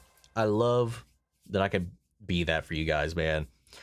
Yeah, this is my outlet for a lot of my internalized feelings. I mean, that's how I express it, is like through other things, my adoration and love and all this other shit. So like, yeah, I'm glad that I could kind of share with you guys with that, because it's also even doing this sometimes has been almost in its own kind of way, its own type of therapy. I don't know. Doing this channel has helped me a lot. Most notably, public speaking. I used to be trash at it. So bad. But yeah, there's so many layers to all of this, and it's been fantastic. And I'm glad that you're here. I'm glad you appreciate it. I'm glad I can keep giving that vulnerability out to you guys. There are only currently 3 Naked Gun movies, with an upcoming one is the 4th one. Then what was that 33 1/3, or is that the 3rd one? I'm confused. Let's see. I wonder how the relationship between Cora and Jimmy will develop in My Adventures with Superman Season 3. Not sure, but I'm excited to see what they do with it. Also excited for My Adventures with Green Lantern whenever that comes out. Remember when I said I was past the worst of the effects from my eye surgery last week? I still had lots of pain 2 hours after your stream. Hopefully it's gotten a little bit better since then, though. My honest opinion on The Last of Us Part 2 story is that Ellie shouldn't seek revenge after finding out Dina's pregnant. There were a million times they could have died. She should have sent Dina back, probably. Thing in the game is Dina knew before she left, but Ellie didn't. So that was on Dina. Dina in this found out already on the journey. So either way, she's kind of stuck. But I also get it, but you're not wrong. And that's the beauty of The Last of Us. It lives in this beautiful, disgusting gray. Knowing what we know about the frontman's sad backstory, do you think he might take the baby as his child? Squid Game. Maybe, but I think we may be able to sway him in the end. If Guillaume does enough to prove his side of the argument and prove the frontman wrong, he may relent, maybe? Because I feel like there's a redemption for him that can come. I was just worried they would change it from the game where Tommy stays in Jackson. I'm glad that they didn't. I graduated, though wouldn't use that word, in the UK. High school in 2007. School here ends at year 11, which would be grade 10 in the US, I believe. Yeah, I've heard so many different like configurations as far as how things go in school in the UK. That's interesting. You'd love the other Final Destinations aside from 4. 4 not good. Anyone else? Just see that. Yeah, that's when you narked on the cat. Hell yeah. Thank you so much. That was funny. And immediately I saw that because I have here on the left where I go through the chats and that's what I'm reading, but then I have the live chat down at the bottom as well to kind of keep things. So just if anything happens, I can jump on it. I just all of a sudden just started getting like a weird cramp in my wrist. Not having a heart attack. No, we're good. I don't know why, but like all of a sudden there's just like my whole forearm is just cramping. You all are so young. I graduated in 97. Hey, I'm not the youngest in here. At least I didn't.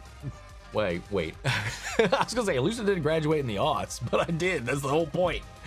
Anyway, whatever. Recently, I may mention that. I mean, to be fair, it's all relative.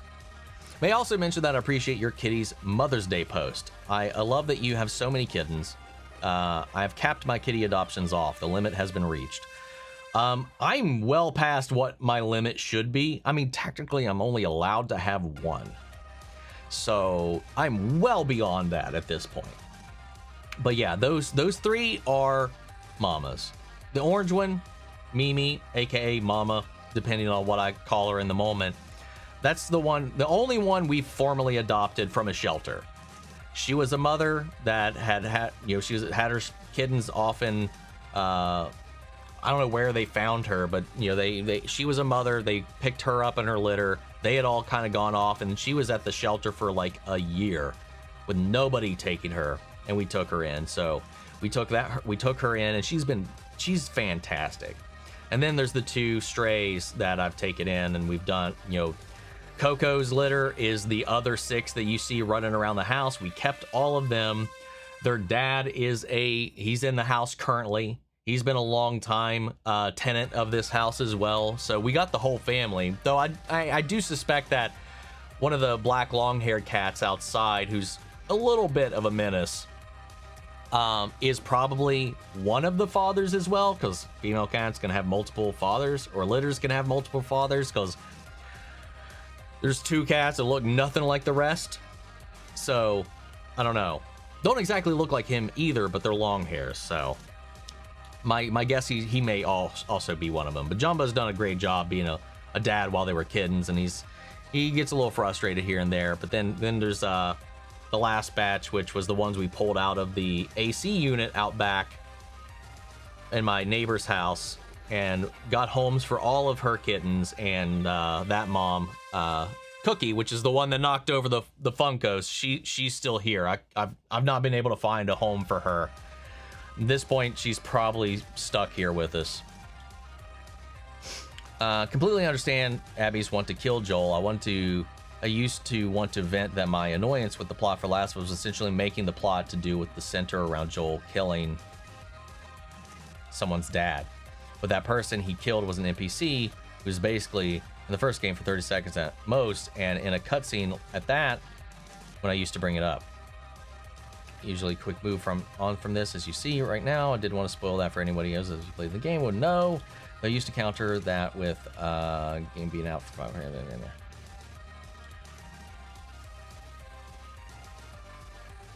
I mean, that makes sense. I mean, in Joel's eyes, he doesn't know these people.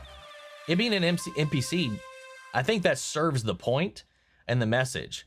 To Joel in that moment, he doesn't know any of them. They're not people to him.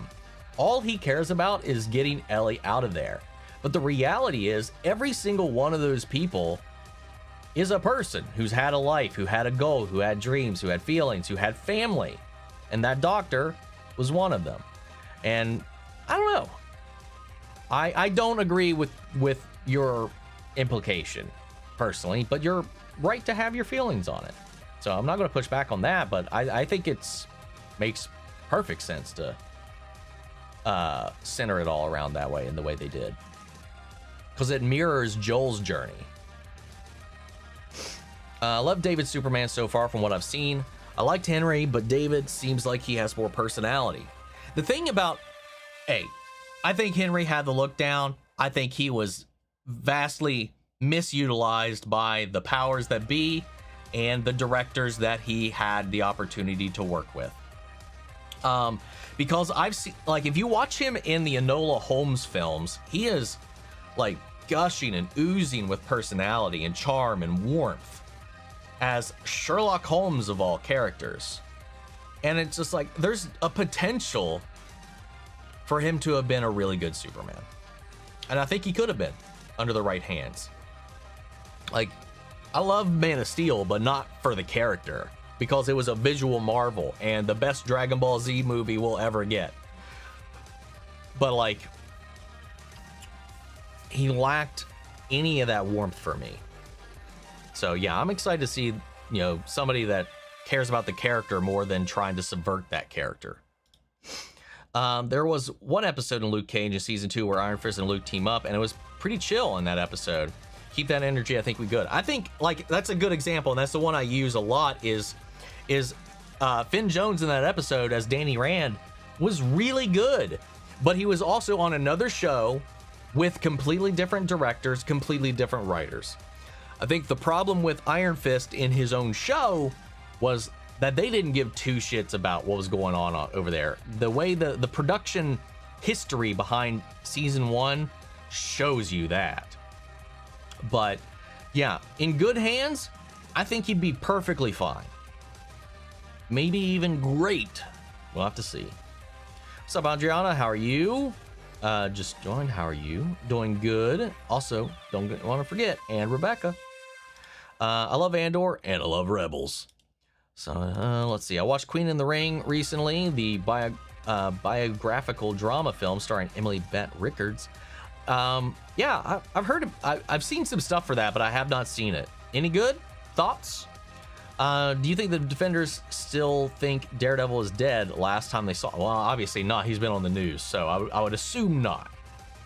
And he was on the news in season 3, so I would assume they've all realized he's not dead. You're looking at houses? Awesome. Mostly because the more cats I have, the more and the longer things go on, the more I fear getting evicted. Because I don't think I could stomach having to get rid of any of the cats. So I am trying to figure out some type of housing solution. One where I don't have to worry about that, because God knows no renter is going to let me come in knowing I have a bunch of cats. And I really like to have to not worry about maintenance coming over and then telling the landlord and then blah, blah, blah, blah, blah, blah, blah. So that's my current struggle at the moment. Along with the editing thing, which we talked about. Got 2 more super chats here. Thank you, Kevin. I know that I'm new to your channel, but your video has been very helpful with unwinding after stressful and exhausting days of work lately. Thank you. Well, thank you. I'm glad I can help out any at all. That we can kind of be a little bit of an escape from everybody. And then we got Avery with 50. Oh my goodness. Let's see. From one bleeding heart to another, I support you and your kitty endeavors. I live in an area filled to the brim with stray cats. 5 of ours came from outside. I appreciate you helping the bibis. Yeah, all but one, Mimi, Mama, is from outside, is from this neighborhood. There's still 3 outdoors that I put food out for. The one that just showed up with 3 kittens the other day. There's Biscuit, which if you see my Ted Lasso reactions, you're familiar with him. You know, he was injured limping around the neighborhood because he had a gash in his foot. And he was limping for like 2 weeks. Finally trapped him. Took him in, got his foot fixed, brought him inside so he could recover. Eventually he got a little too antsy and we let him out. Also, he sprays. So that's one of the reasons he's only allowed in the house while supervised, not unsupervised at all. Him and Jumba, well, he doesn't give 2 shits about Jumba. Jumba hates his ass. Like, he will ignore him, but Jumba will not ignore Biscuit. But he still comes around every day for food, and if I go outside, he'll like hop up on my legs because he wants to be picked up. And then he'll curl around my shoulder and stuff like that. Like, he's a big boy too. And then there's another one. He's not around that often, but he's got a broken ear. Like, it's just deflated. The other one's normal. And he just roams around all the time. And he's gotten really sweet. I mean, there's others around here as well. I don't know which ones are owned and which aren't. And then there's the black cat I was mentioning that may be the other father in this mix. Because someone's out there is pumping it out into these cats. Because there's so many that have turned out looking like him, especially from Cookie's previous litter. So one of them has got to be involved. And it's probably him. He's the only one that kind of skulks around my neck of the woods as well too. So I've not had any luck sirening that one in, though. He's so skittish. Not quite as skittish as Coco is, but pretty close. Now where was I? Here we are. The person who plays Clay in Andor just graduated drama school, and Andor was her first acting role. I just found that out the other day. That is wild. That is fucking wild. Because she was fantastic. I'm not very familiar with dog breeds, but I think he's a Rottweiler. My mom bought him as a surprise. Aw. Well, if you think so. See how he gets in the next couple of days. Not days, weeks, months, whatever. Like, I'm curious, like, how big he's gonna get for you. Good answer. Superman, Fantastic Four, nobody. Peacemaker, in the summer. Good meals are in the oven. Yes, they are. True. Elizabeth Dulau Playa was a phenomenal for her first role. Yes, indeed. What's up, R. Booker? How are you? Hi from the UK. Have you decided to rewatch Rogue One yet? I have. I recorded it last night. I'm hoping to have it out at least sometime this coming week. When you think NPC background kills don't matter. Let's see.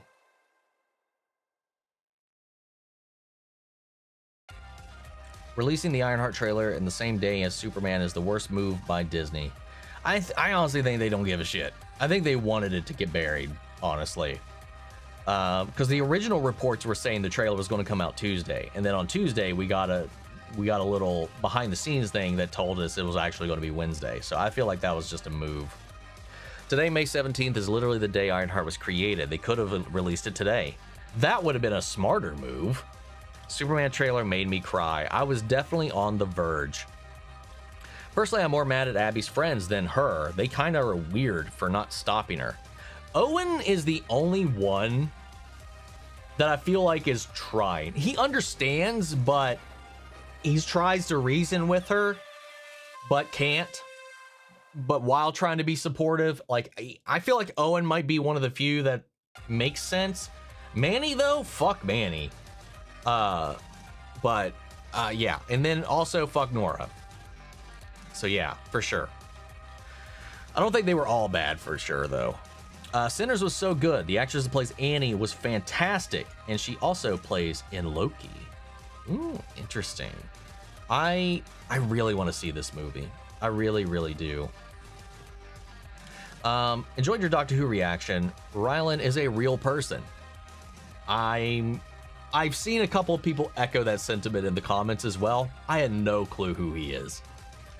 Did you know that Jack Black was also in the X-Files as Bart Zero the Quarry? Are you asking me if I know that? Yeah. He was in DPO with Giovanni Ribisi. Giovanni Ribisi was in that very same episode as well. Yeah. Yeah. Don't ask me if I know what actors guest starred in the... That's what I use a lot of the time to try to goad people into it. Ryan Reynolds is in his episode. Like they're like most of Breaking Bad is in there, and that's how they got cast, because Vince Gilligan started off on the X-Files. So when he went to start casting stuff, he was pulling through people he's already worked with. Dean Norris, Aaron Paul. And then the only reason Bryan Cranston got the role of Heisenberg as Walter White was because he showed the TV executives the tape of him from X-Files, from the role that he played there, because they were like, the guy from Malcolm in the Middle, and they weren't going to give him the part. So he brought them the tape from his role on the X-Files, and that convinced them to let him be Walter White. Like, yeah, crazy stuff, man. There's so many people that were in X-Files at one point or the other. Anyway. Let's see. Nah, it's stupid. Kind of like the idea that the MC kills don't matter. With all due respect, sounds like Coco wasn't missing. She just needed a vacation from you. She still hates me. Scared to death of me. The moment I come into the room, she will just lock eyes with me and not take them off. And sometimes, even if I get within 15 feet, 10 feet, she'll go run hide. She doesn't like me at all. I traumatized her as like when she was young, apparently. Because she's never gotten over it. But she's like that, not as bad with Barry, but kind of bad. Why, X-Files, why? Shut the fuck up, Rebecca. Had a husky who ran away and came back 2 days later. Damn, dude. See, well, I mean, both kind of terrify me all in the same. It's like, because like, they're large. It's harder. I feel like it's, I don't know why I would think this off the top of my head. I was like, I feel like it'd be harder for them to avoid vehicles and stuff like that, you know? I live in a pretty suburban area, though, so like, thankfully, though, the area I'm in is away from at least the main road, so there's not a lot of that threat going on because of the lowered speed limit in our area. But Yeah. Anyway, don't know why I went that way. That's always my fear when they run away, is are they going to get eaten by something? Because that's something I got to worry about here. Or are they going to get hit by a car? Or sometimes you got to worry about dumbass rednecks that might just shoot them, because that has happened. Not to me, but I've known that to happen to some people's pets. My cat dipped for 2 weeks, came back thinner, but acted like he came back from vacation. I've had that happen with a cat before. I just got real worried because she's never seen the outside of anything since then, and she's gotten, like, compared to when we let her in to now, she's like 200 times bigger than she was. Does Goku like anyone? Any human? Not that I know of. She likes her kittens. Surprisingly, she's the only mother I've helped that still has like any care or love or affection for her spawn. Coco, the moment they are done weaning, she's like, she'll start batting them away and hissing at them. She's like, get the fuck away from me. I've had enough of you. But she's like hangs out with them and stuff like that and all kinds of shit, you know. They play when I'm not around, when no one's awake. She'll play, but like when we're out running around doing stuff in the house, like she just hides. But you know, I just worry about her going outside and stuff like that, because I worry that, and thankfully I was able to lure her in with treats, is that, you know, she'll go off, she'll either never come back, she won't be able to take care of herself. I mean, half of the cats she used to know out there are gone, likely dead by this point. And she's so fat now, I just worry about her not being able to move around anymore as well. So I just worry so much about her fucking safety. And here I am, stressing out for a week and a half, and this bitch hates me. I love the little fat thing, man. They got Prince Eric's actor in Doctor Who, and that man knows a thing or two about wild uncharted waters, hence the title of his song. That's true. Cat catchers with Omni Media. Hell yeah. That's a video series idea right there. Saw Final Destination Bloodlines today. It's close to being the best in the franchise. The kills were extremely gruesome and graphic, and this film being Tony Todd's last role is bittersweet. Oh, I didn't know that. I didn't know that was his last role. I didn't know he was in it. That might be the motivation I need to see it then. Maybe I'll have to watch the other ones before I do that. Do you need to? Or is a reboot cool? Or is it actually a proper sequel to whatever the last one going on was? Speaking of Doom, did you hear about the stuff that went on between Mick Gordon and the studio who made the game to do with the soundtrack for Doom Eternal? No, I haven't heard about any of that. I don't keep up with a lot of that most of the time. I've seen the drama that Bungie's been in recently, again. Favorite animated favorite 80s animated Saturday cartoon as a child. 80s centric. I don't know. I'm not sure about an 80s specific one because I watched so many reruns. I can't tell you when any of them actually came out.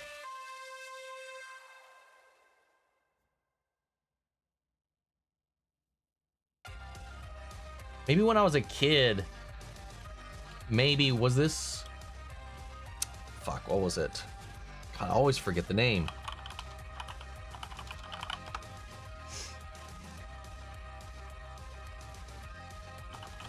Oh, I got it. I got it without having to finish Googling it.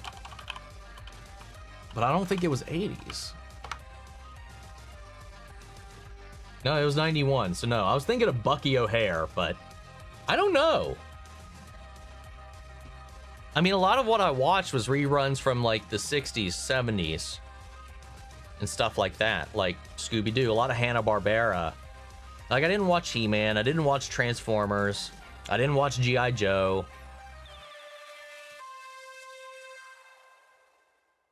I don't know, I'm not sure.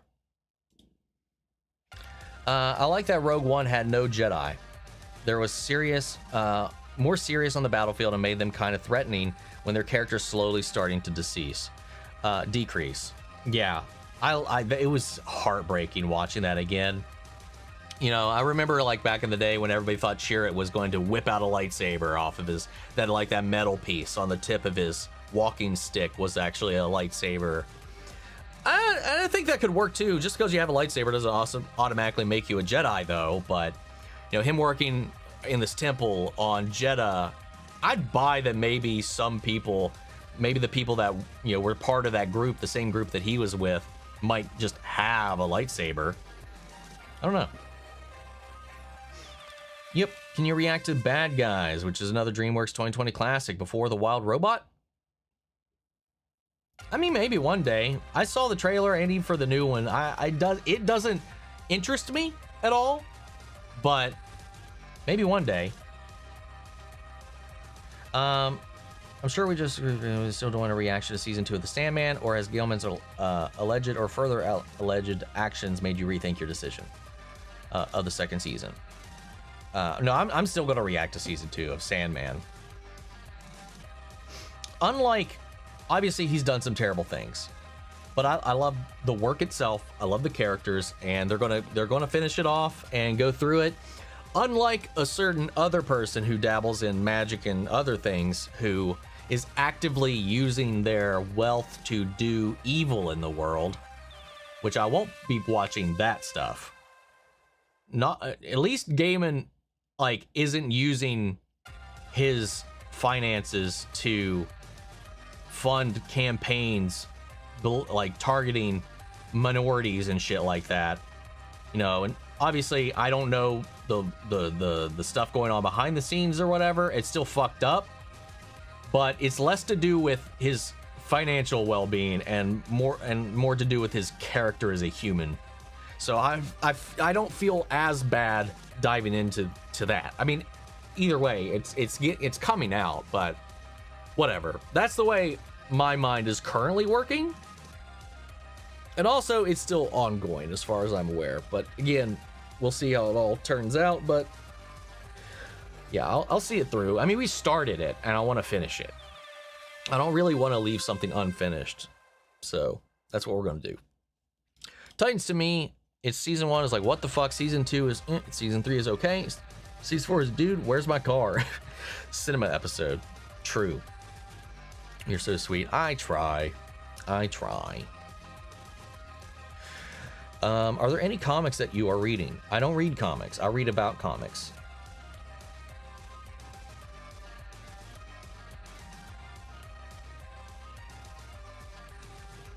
Yeah, I think Vince put it a good way here towards the end here. Gaiman's evil is isolated to himself and his victims. Hopefully they'll take it, his financial success, and give it to the victims so that we can all enjoy it. Yeah, I hope something, depending on how obviously everything plays out with the law and all that, justice be done whichever way it goes.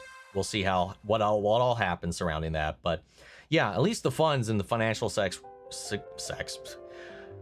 Poor fucking brain fart right there when I was fucking up and tripping over my words.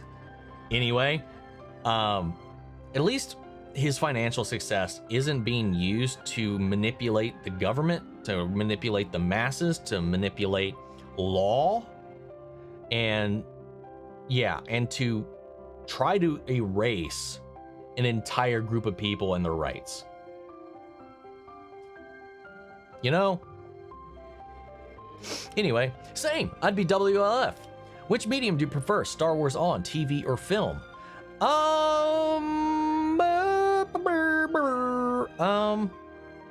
I think TV, actually. We get more long-form stories like that. Just for funsies, I recreated Nicholas Holt's Lex Luthor angry face in front of my bathroom mirror, and I busted out laughing for 3 minutes straight. Good on you. Titans/Tyrants didn't make me feel that, but Doom Patrol is a must-watch. Agreed. I don't want to alarm you, but the spider that I spotted on the blinds earlier has disappeared. I looked away for literally a minute. Spiders be like that, man.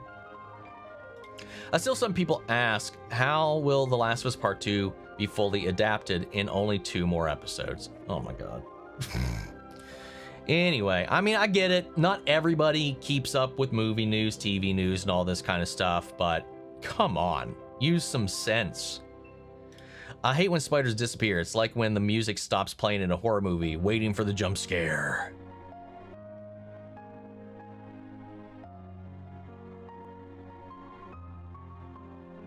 Oh, yes. Droids are people too.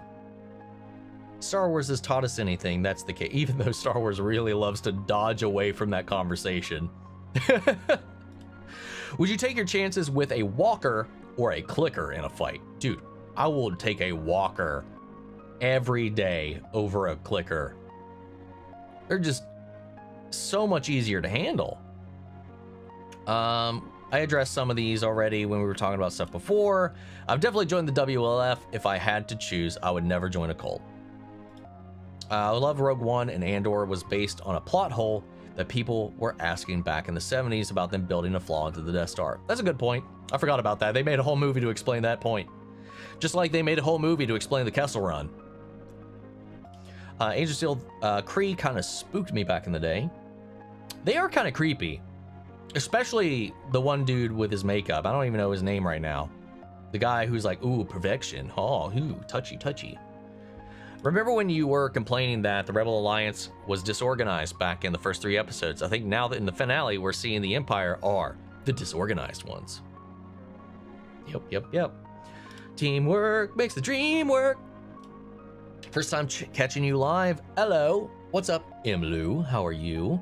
Ellie tortured Nora in the same way Abby did was insane. It's also the same framing, same even body posture. Like she takes the same arch. It's not a golf club, but it's the same action. Yeah, so good. Also, I agree here. Also, we finally got Spores. I'm glad that finally happened. Sorry if this is out of place, but have you heard the recent news? Heartstopper's getting a movie as a finale. I did. That's exciting, though it does seem to be, from what I know, skipping a couple of volumes of the comics. So I don't know if that's good or bad. I don't know how people feel about that. I just know that was a fun fact that people had been pointing out, or that I saw when that was announced, because it'll be an adaptation of the final volume that's not out yet. So that's interesting. Excited that the actress from Skeleton Crew is going on to be a part of the Buffyverse as the new Slayer. I saw that, and that whole little reveal was exciting. I'm glad that it's a continuation and not a reboot, so I might be checking that out. Can I go to the tour Shade was hosting in the into Stargirl? Sure, why not?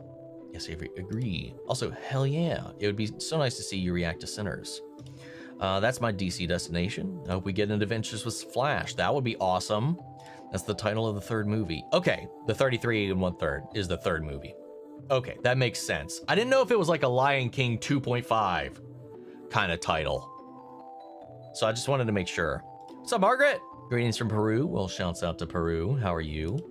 Doing all right, thanks for asking. Fighting some springtime sickness, snuggling with Linus, our newest kitty edition, and he's trying to help me with love bites. Love that. That's adorable. Ellie should have sent Dina back once they found Jesse. I'm gonna shut up. Ellie sending Dina back alone would have been cold. What if she doesn't know the way? Dina, out of the 2 of them, definitely would know the way. She's really the only reason Ellie in the show even got this far. What does your cat have against Star Wars? I'm not sure. I don't know. It's always just that corner too, so I don't know. Let's see.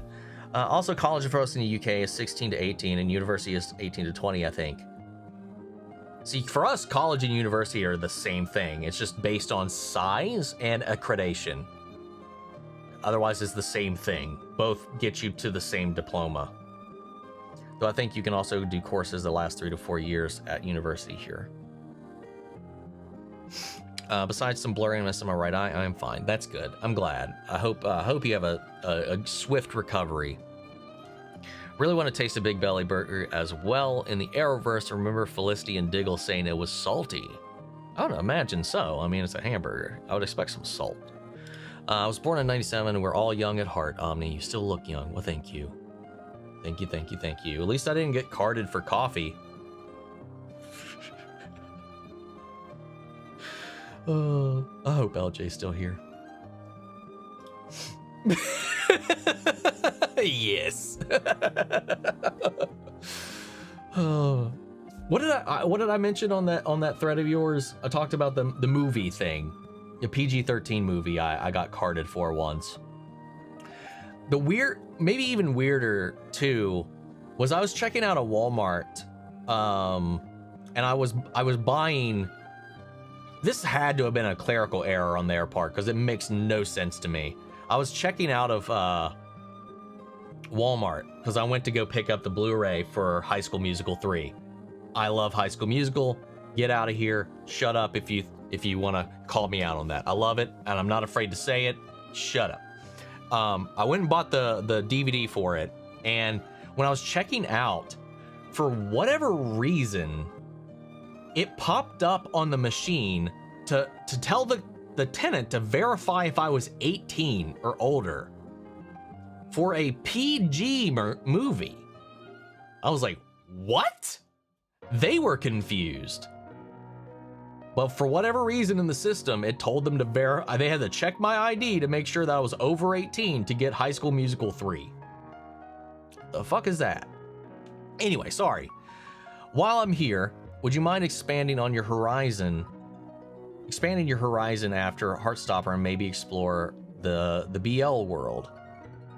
Korea, Japan, Taiwan, and Thai have great BL shows with great storytelling. BL.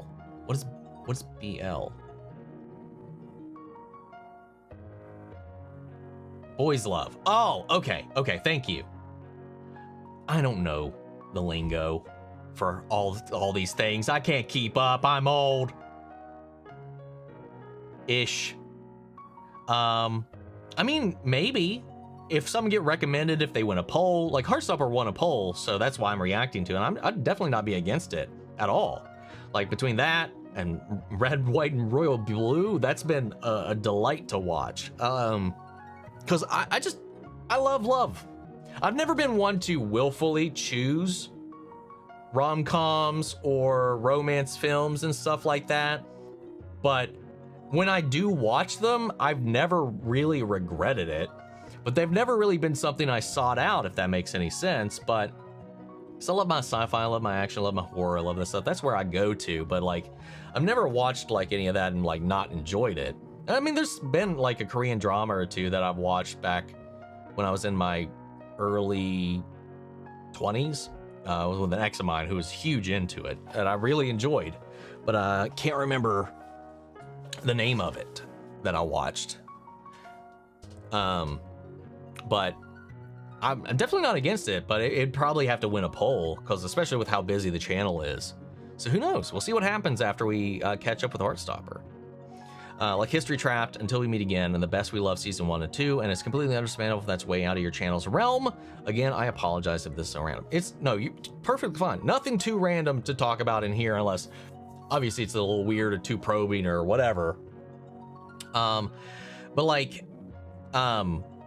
no, perfectly understandable questions to ask. Never heard of any of these.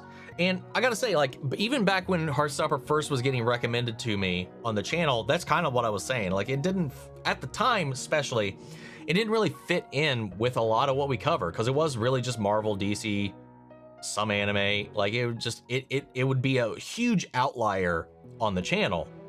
But we've grown a lot since then. I've grown a lot since then as well. So like, yeah, nothing's really off the table at this point. Are you watching the K-drama Marry with my husband? My husband? No, I've never heard of that. I'm not actively, if I'm not covering it on the channel, I'm not watching it. I don't have time to watch shows for myself or movies for myself. So if I watch it, if I like cover it, it's going to be on the channel. Unless it's Joker 2, which I did see in theaters and I have yet to make a video on. And at this point, why even bother? I was going to finally post one for April Fool's, but then I still slacked off and didn't get around to it. That's the only thing I think I've seen that I have not made a video for. But yeah, so general rule of thumb, if I have a video for it, I'm watching it. If I don't, I'm not watching it or haven't watched it. How old is this Superman supposed to be? My guess is 30 at least. I'd say late 20s, early 30s maybe. Holy shit, could you imagine if human children could have multiple dads in the same pregnancy? I'll take Cookie. Admittedly, you may have an issue sending her to the UK. I don't know how comfortable I would be about that. I appreciate the sentiment though. Could Superman movie have a post-credit scene that teases Supergirl arriving on Earth? I mean, possibly. No diss against Henry. They just wanted him to be a god figure in the DCEU where he was more stoic. Very true. Insane. I was just having a convo with my boyfriend about how they can't get a Flash movie out the gate without the actors involved absolutely losing it. We'll see, man. I hope they're not afraid to touch on the Flash, because the execs tried to spin it like, oh, I guess the Flash movie can't work. No, your fucking movie sucked. That's why it didn't work. Anyway, sorry. I'm gonna be a dad. The Last of Us. That was a funny little moment. But yeah, it was funny, but it was also kind of sweet. I kind of dug it. It did feel a little, I think that was just to kind of ease the tensions a little bit after everything, but also to kind of reset us going into the subsequent episodes. I graduated high school in 2021, and it was basically just a drive-through graduation cause of the pandemic, so not very fun. Oh, they just had you like pull through in your vehicles? Ooh, that's interesting. Have I seen Gravity Falls? No. Once I'm done with Owl House, that's the next animated show I'm going to be watching. Gravity Falls is going to be taking the Owl House slot when I finish Owl House. Yeah, The Queen of Rings was good, although it was a bit too fast-paced, in my opinion. And man, Emily did a fantastic job. This was her first role I saw besides Arrow. Because I think I saw it come up because it was on... oh, fuck, why am I blanking? God damn it, dude. Shit. This is it.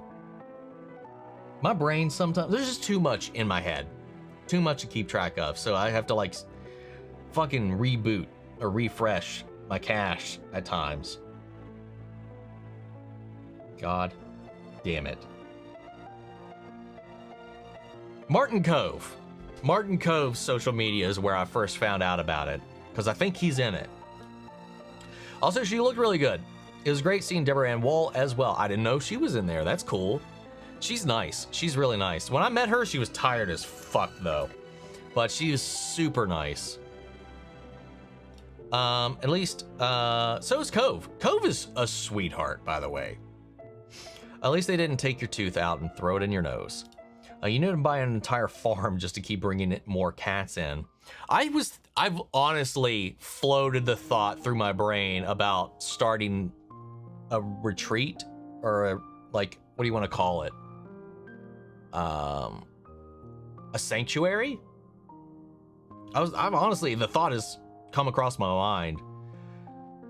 Now, this is a longer haul down the road, but eventually there is land I will inherit at some point. I mean, I technically half own it already, but the possibility is a future endeavor, but that also involves some other things that would have to happen that are unfortunate in order for some of that to fall in place, but it's definitely possible. Taking care of animals in need is the best thing a person can do. Keep up the good work. Thank you. I try. Surprisingly enough, there are no stray dogs in this area. If they are, they never come on anywhere near our street. My cats are the same. Judy, 13-year-old, is spoiled rotten and rescued from the shelter. She's a lap cat, and she fucking hates my little one, Leia, 9 years old. Leia does not acknowledge her existence. That does happen sometimes. Gabriella, how are you? Welcome. Iron Fist with a suit would be cool. Yes, it would. This was when Rebecca finally showed up. Speaking of Tuesday, that's the day that the new Jurassic World trailer is released. Oh, I did not know that. Am I prepared for tomorrow's The Last of Us episode? I think I am, but really, it's going to be an emotional ride for sure, because most of it will be flashbacks. it is weird to me that they are doing them all in one episode, because in the game by this point, most of them we've already gotten. You know, when they were referenced, because they kept referencing them in the show so far, but the flashback never happened. But it seems like we're just having a mostly flashback episode this weekend. But we'll see. We'll see. I love you, chat. It's Eurovision. See, apparently that's the thing that was lost on me. I have known nothing about, other than that it's a music competition, I know nothing of Eurovision. DPO is one of my faves. Same. So good. Such a fun little episode. That Agents of Shield episode was crazy. It's like the Hunger Games mixed with Star Trek up there. True, true. Did I come into my X-Files? Yeah. Omni versus chat, round 1, fight. All I heard was house hunting and X-Files. Yep. Does Coco like anyone? No. People shoot kitties. Around here, it has been a thing that has happened. Especially once you get up into the haulers. You know what? I haven't taken a single sip of this entire stream. It's the collaboration with Critical Role. It's the whiskey that they put out. Whitestone Courage blended malt whiskey. Oh my god, I did not realize what the proof on this was. It's 98 and 49% alcohol. Maybe I poured a little too much. Good god, I didn't know it was that big. That high a percentage. Yeah, I did a little unboxing of it on Instagram, so check that out. But it's a limited run. I got myself 2. This one, and then one I'm probably gonna try to never open. That's awful that people are shooting cats out there. I can never understand that type of mentality. Once you get out into the boonies, like out up of the holler, up into like just the far reaches of the nethers and this neck of the woods, man, people do anything and everything just to not be bored, and a lot of the times it falls on shit like that. Because I knew a kid in high school who would purposely swerve with his trucks when he would see animals trying to cross roads. Sorry to get dark, but it kind of came up naturally in the conversation. But yeah, people are fucking weird. And some people who have no compassion for animals at all, I don't trust you. And I'll probably never trust you. Kind of want people to put these 2 movies, Equalizer and Triple Frontier, because Pedro is in them. Most people see him as a badass guy who's a dad and he can't play Reed, but he's got range, I swear. Oh, he's got so much range. I've never seen either of those movies, but I know Pedro's got some fucking range. Let's see. To be honest, there's no real continuity necessary with the Final Destination, but if you watch the first 2, should be good enough explanation. They're the only good ones, to be honest. Yeah, I stopped in the first 10 minutes of 2, which I mentioned last weekend too. Wait, Sean, I saw your comment about Titans. The story was very bad, fast-paced in my opinion, but there's no character building at all. But the other than that, I don't mind the castings. The castings were good. The casting and the costumes I thought were good. They're the only real positive things I can say about the early seasons of Titan. Also, Hawk and Dove. I always liked Hawk and Dove. I thought they were in season 1, they were the highlight of the season for me. Titans was cast pretty solid to me, and the suits were cool. Same. Oh shit! I'm gonna try to keep a couple of comments. Basically, Mick Gordon, who the soundtrack for Doom Eternal, claimed that the game's creator, ID Software, failed to pay him for at least half of the game's soundtrack. Oh yeah. Okay, I do. This does sound familiar. Yep. Okay, I do. I don't remember the names, but I do remember this situation now that you've mentioned it. Unfortunately, out here in the South, in the sticks, any critter is at risk of being shot just for fun by drunk rednecks. Unfortunately, I'm in NYC, NC. Same story here. Yeah. West Virginia. So, especially out here, I mean, most of the state is woods, back roads. You know, you have your small pocket cities like Charleston, Huntington, Morgantown, and whatnot, but for the most part, it's all so rural. So yeah, you get a lot of that shit. And you don't really have to go that far to get any of it. Have I seen Captain Future, Japanese cartoon? No, I've never heard of it, to be honest. What about the Legend of Zelda cartoon? I never watched it, but I know of it, and I've seen clips. Excuse me, princess. That was the only time I would be a mute Link truther, because I would not want to hear that fucker talk ever again. Best of luck. Oh, sorry, I skipped this a little bit. Gotta head out. Best of luck house hunting. I'll continue to watch the X-Files. I expect anybody watching the X-Files, I need weekly updates. Please. Please. So yes, I need weekly updates, Nikki. I'm excited to see where it goes. Take care and have a good weekend. You do the same. Yes, all 5 films are connected to bloodlines, as they are all connected to the series, and show how the films work, and also prepare for a lot of censoring because, oh boy, get ready. I would imagine so, with all the deaths and stuff. DC should honestly try to focus on lesser known characters and stories other than the Justice League, like they've always done, because it's getting tiring. I think that's what Marvel does better than DC. Yes and no.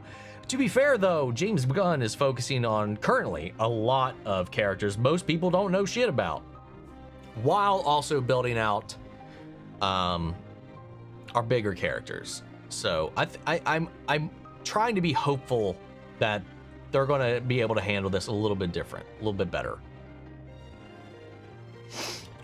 Game is evil. Okay, I read that earlier. Hear me out.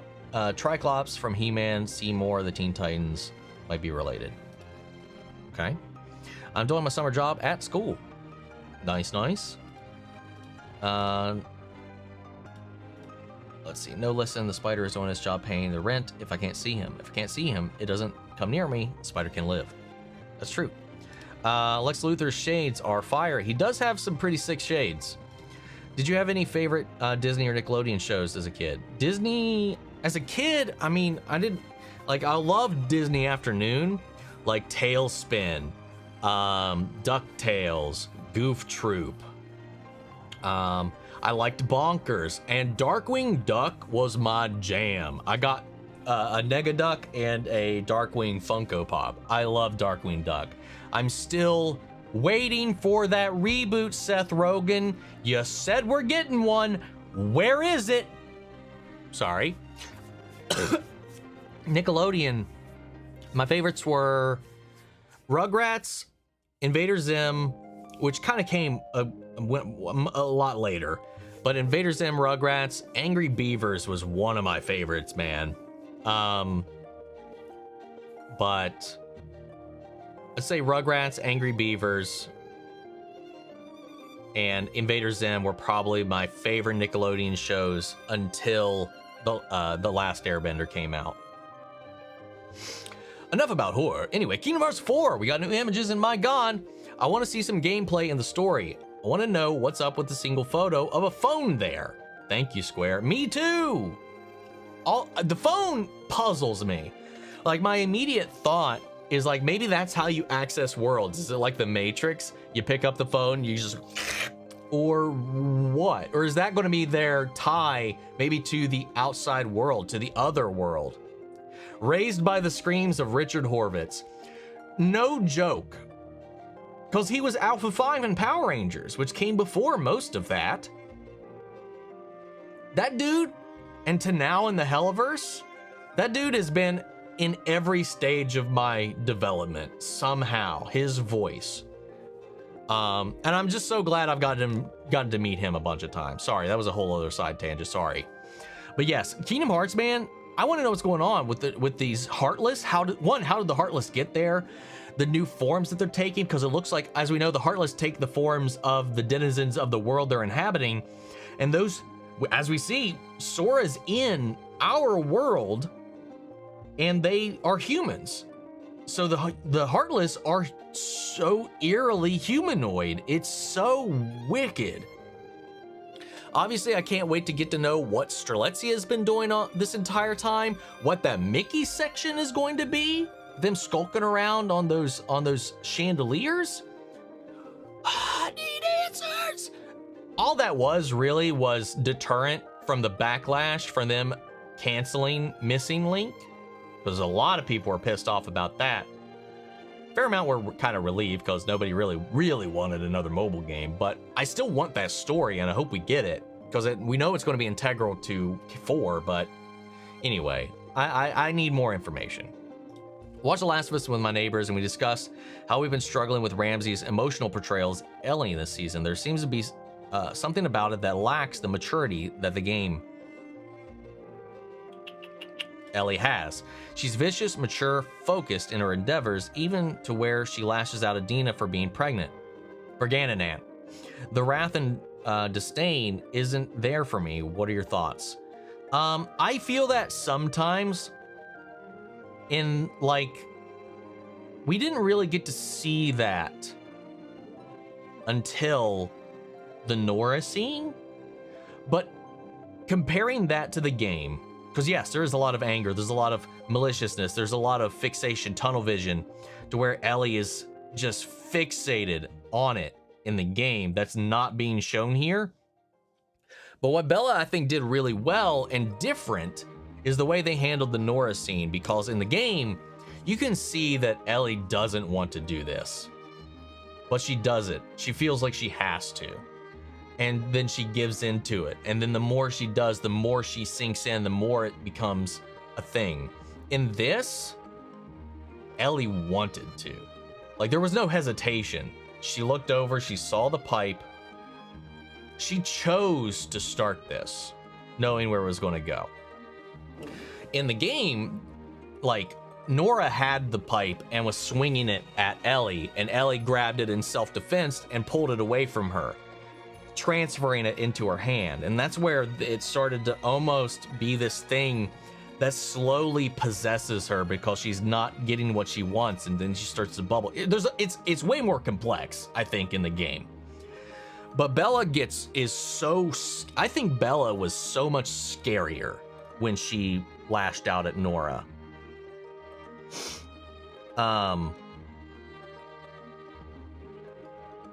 So yeah. They're very different explorations of it, but I have felt that Bella hasn't been as,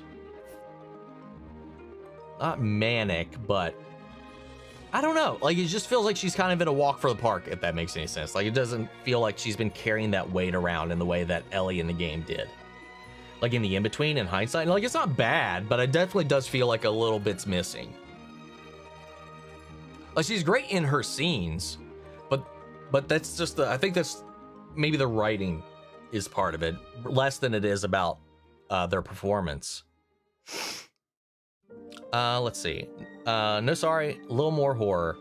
Are you gonna watch or react to The Life of Chuck? Dude, I will more than likely be seeing that in theaters. I can't, that's the movie that's coming out this year I am the most excited for. I can't wait. What do you think about waiting for A Hell of a Boss Season 3? Waiting's perfectly fine. Like, I'm fine with it. I'm more concerned about what the release schedule is going to be like whenever it finally does come out. Like, if it's weekly or if it's all at once, I'm going to be a little perturbed. I feel like that might taint the experience a little bit, because there's something magical about it all being, letting it simmer. Maybe at least weekly I'd be fine with, but like, I hope it doesn't come out all at once.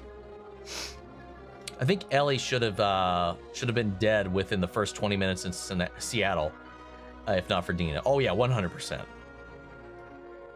Do you think the cameo R2-D2 and C-3PO in Rogue One? Perfectly fine. Makes sense. They were there. It would make sense for them to be there. No issues with any of the cameos in Rogue One, except for shit, I can't remember their names. I can never remember their names. The dudes that like harass Luke and Obi-Wan on Tatooine. They get off that planet so fast before it blows up. I think that's the most ham-fisted cameo in that film. Like, logistically, could they have made it? Sure. But it's just a little weird.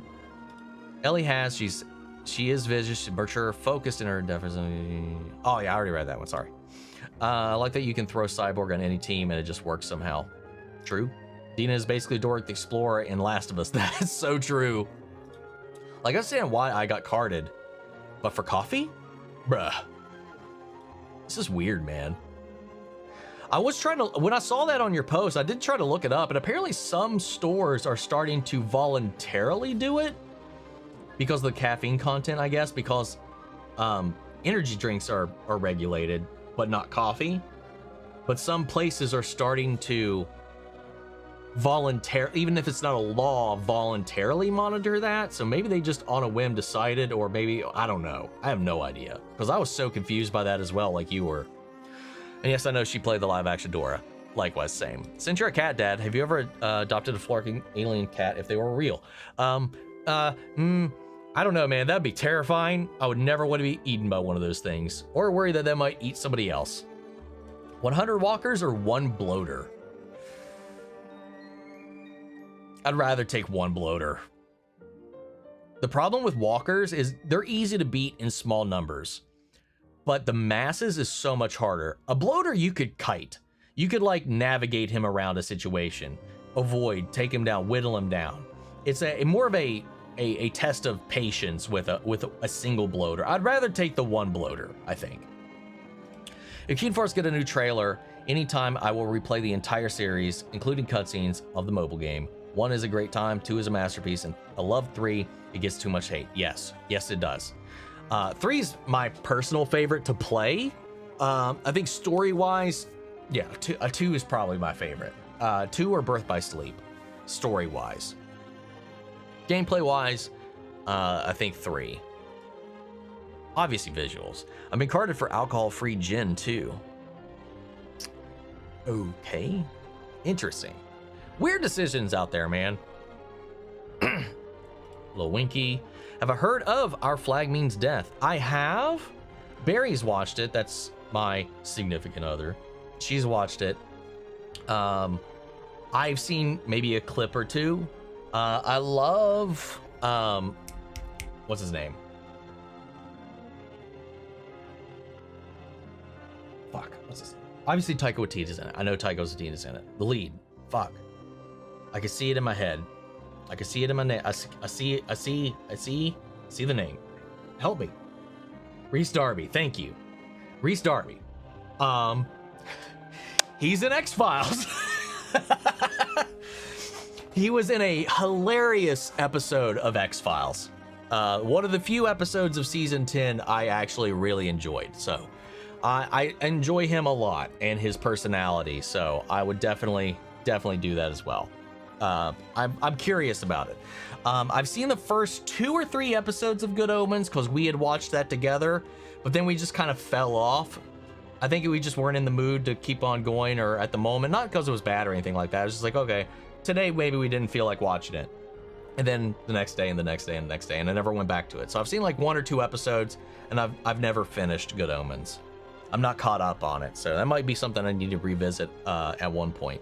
But as far as I know, she's finished all of Our Flag Means Death. She watched that without me, which is unsurprising.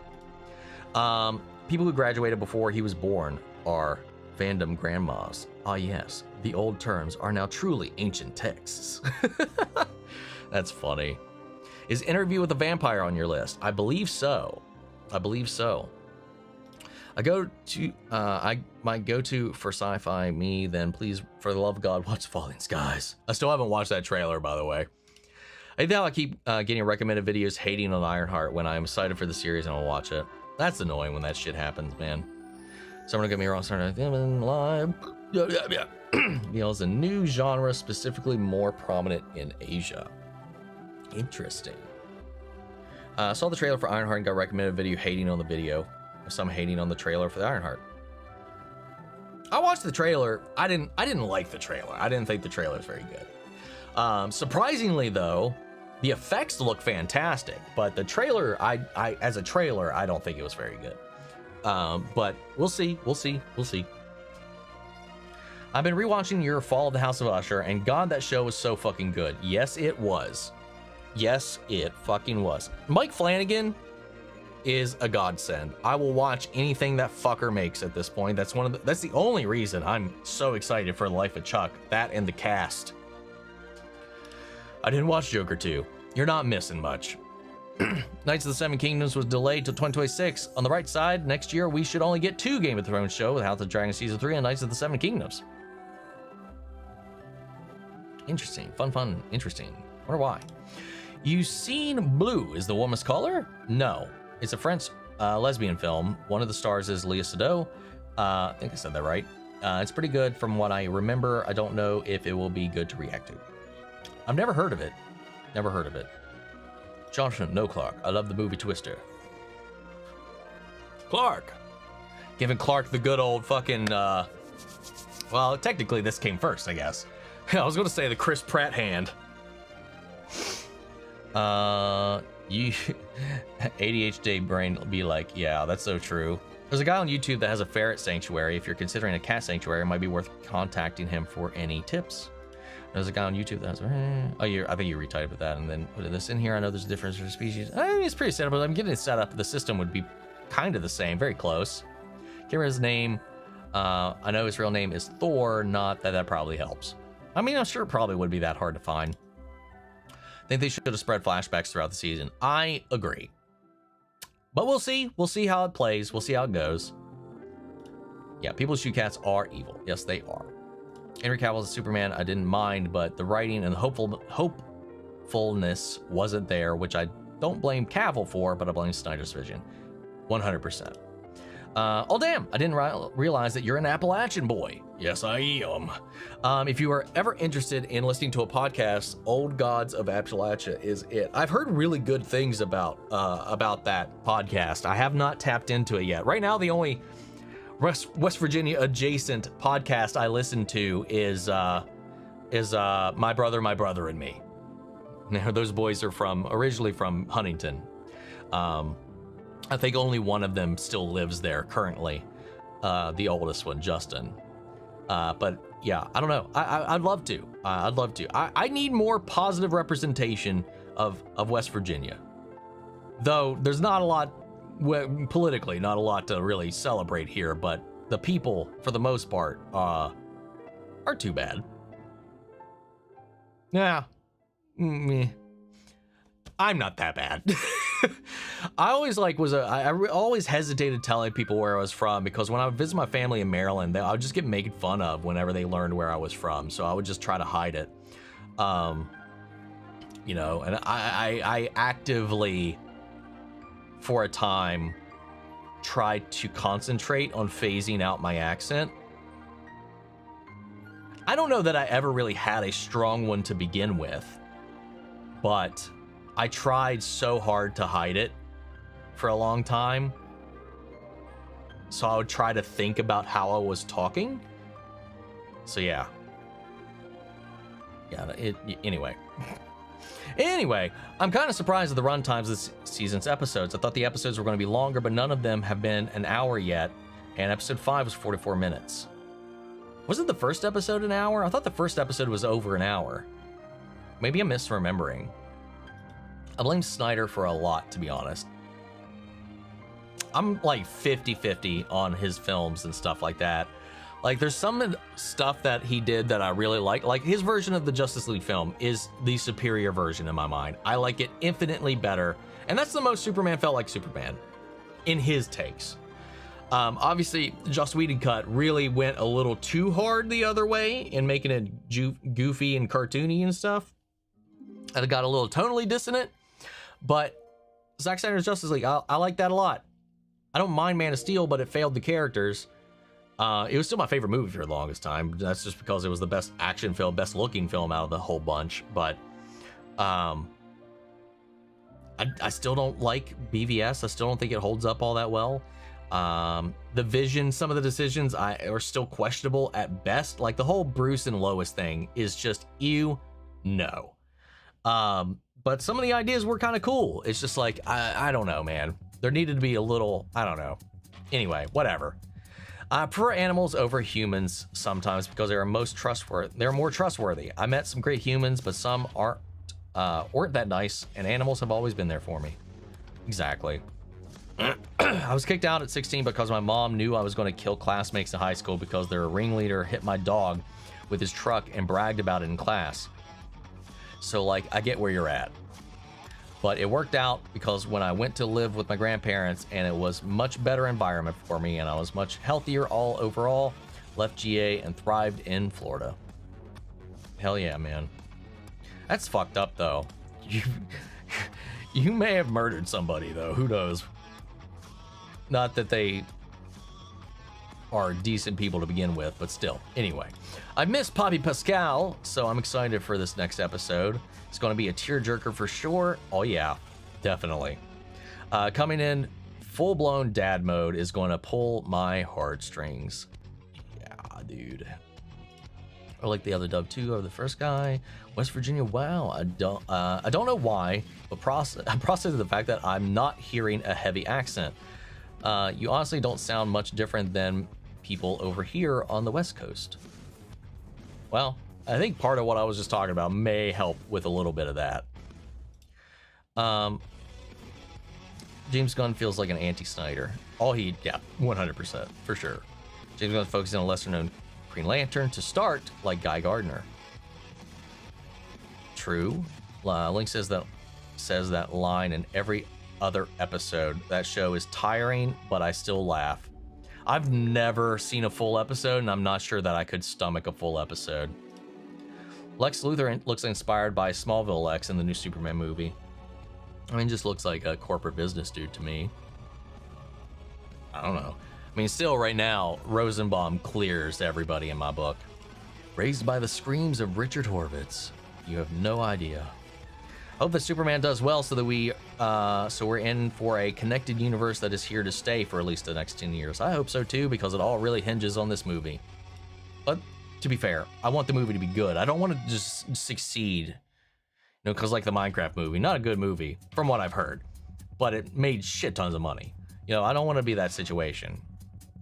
I'm watching these with the sound off because at a party, I have zero idea what is occurring, but I can only assume I got a snarky reply.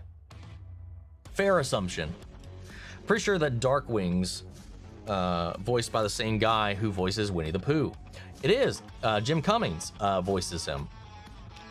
He voiced Negaduck in the DuckTales reboot, and they had somebody else playing Drake Mallard in that, and I would assume that would be who would be playing Darkwing in the upcoming series, if it ever comes out, but yeah, I don't know. Also, the guy that voices Little John also voiced Thomas O'Malley. Props to versatile voice actors. Dude, Jim Cummings, like the way he can just go into these things is wild. And he was Daggett in Angry Beavers. Yep, he was our little Spoot and Daggett. Or what was it? He just goes like, ew! Whatever he would do is fucking, ew! I love Angry Beavers, man. Angry Beavers. GTA 6 comes out. I'm going to be gone for months in that world. Not shocked. A lot of people will be. Nicholas Holt said on an interview with Michael Rosenbaum that he watched Smallville and that Rosenbaum is his favorite Lex. Smart man. Smart man. Then maybe he is based it a little bit off of that. We'll have to see. Love that Ellie from the show didn't act like an asshole about Dina's pregnancy. I thought like that until I actually remembered the scenario. Because in the game, Dina found out she was pregnant in Jackson. So Ellie was more mad, I think, because she chose to come out here knowing she was pregnant. That she would do that to herself. And that she let Ellie bring her along. In the show, she finds out after they've already left.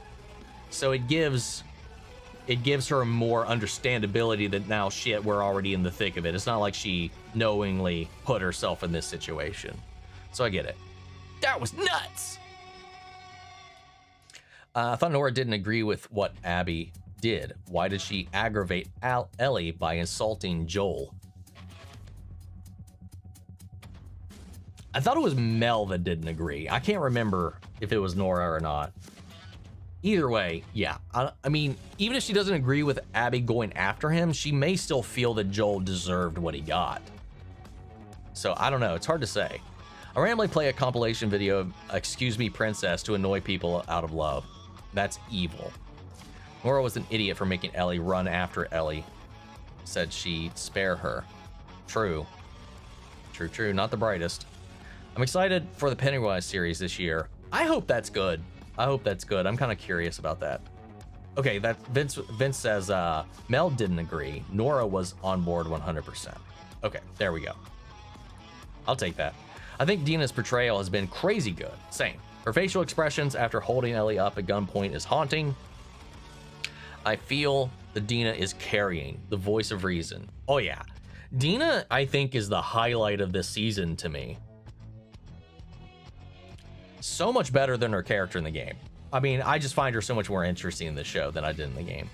Dropping by to say hi. I'm sad I'm missing the streams. Alice life. Hope you're well, Michael. Thank you, Christina. Hope you are doing well. Keep taking care of yourself, and we'll see you when we see you. I'm watching 2 playthroughs back to back of The Last of Us Part 2. One of the gamers chuckled a bit during the Joel scene because she was in denial it was happening. Someone literally having a psychotic break in the middle of it. Oh, God. So again, like I said, I had that spoiled like a month before the game came out, unfortunately. So I was waiting for it to happen. I couldn't remember his last name for a solid minute. Our Flags means that's a very good show. They had a very unfortunate end and an incredibly annoying fandom. I do have a tattoo based on it, though, so it fucks severely. So excited about the Pennywise show as well, especially to see Chris Chalk back on the screen. I haven't seen him in anything since he played Lucius Fox in Gotham. Well, that's cool. I'm not even sure who's been cast in that, to be honest, other than Bill Skarsgård. Anyways, show looks fun. Have you watched Sinners? Not yet. We were talking about that early. I'm probably gonna end up reacting to it whenever it comes out on video on demand.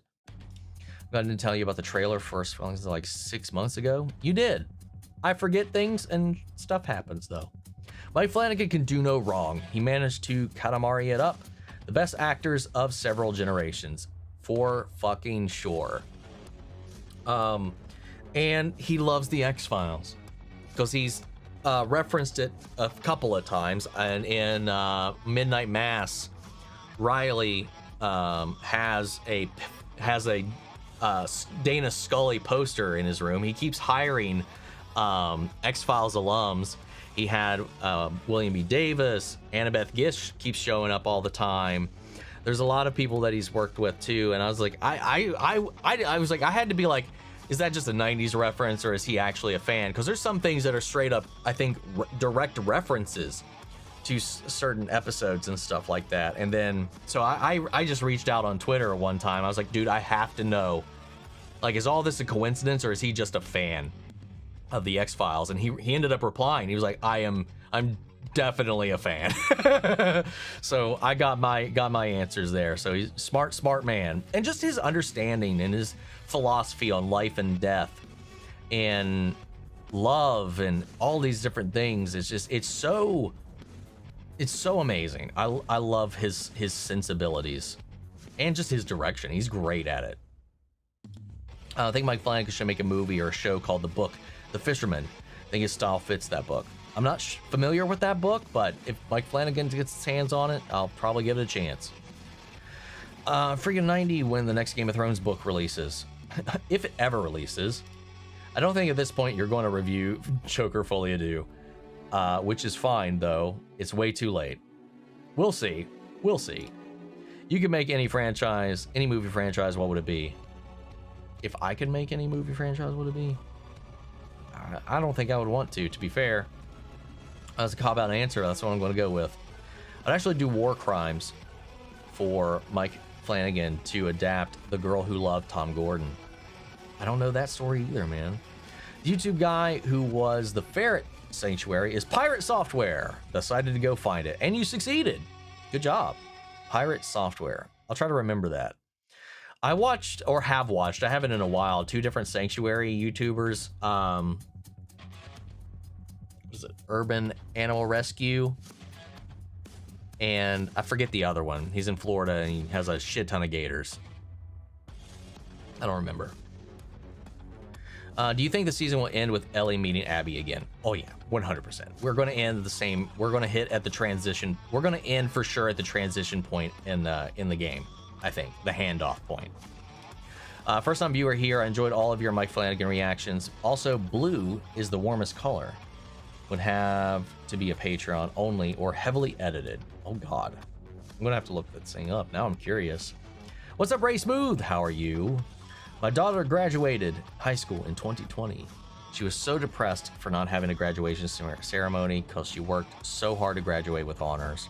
That's so sad, man. That's unfortunate. How to not clock you for I'm a Bam Bam fan.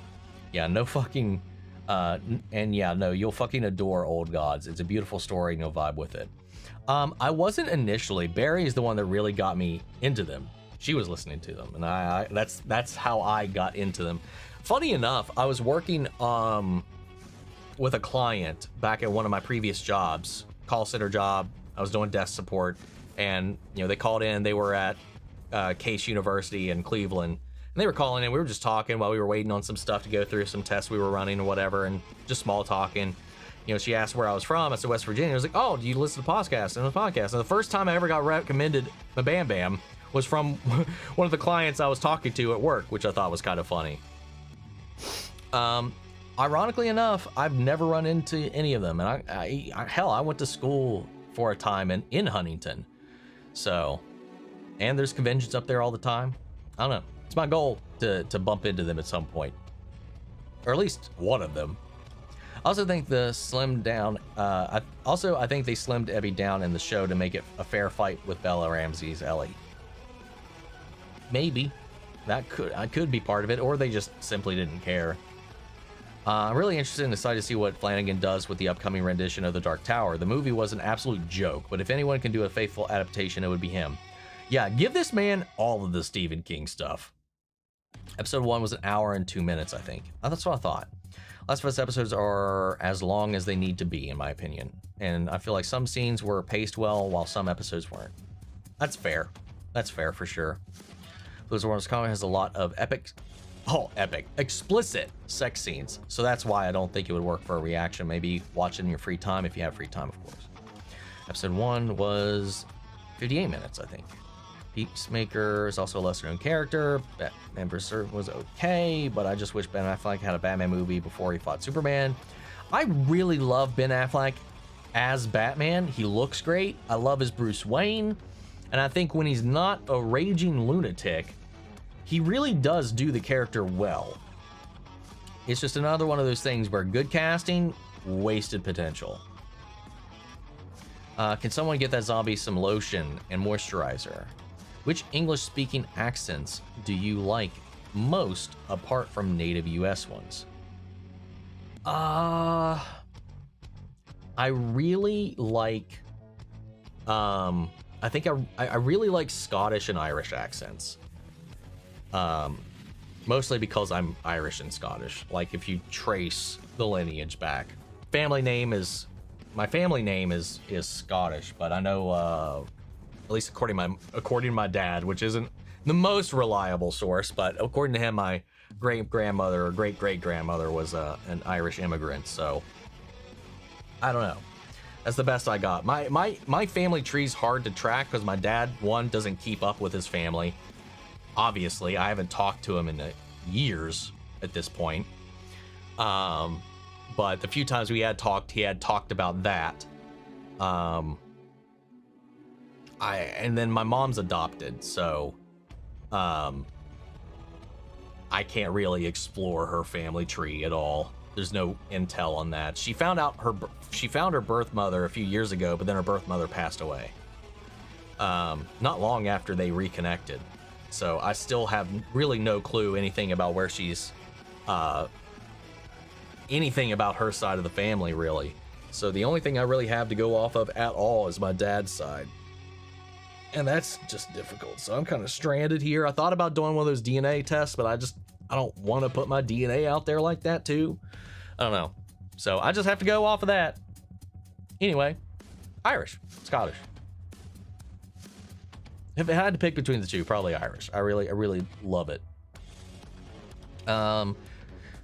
Cry. Considering there are only 7 episodes this season, I think it would be 2 episodes an hour or more. So that's why I'm surprised. It just needs to be as long as it needs to be. I hate this we need to be an hour plus thing that comes up all the fucking time. No offense, Christian.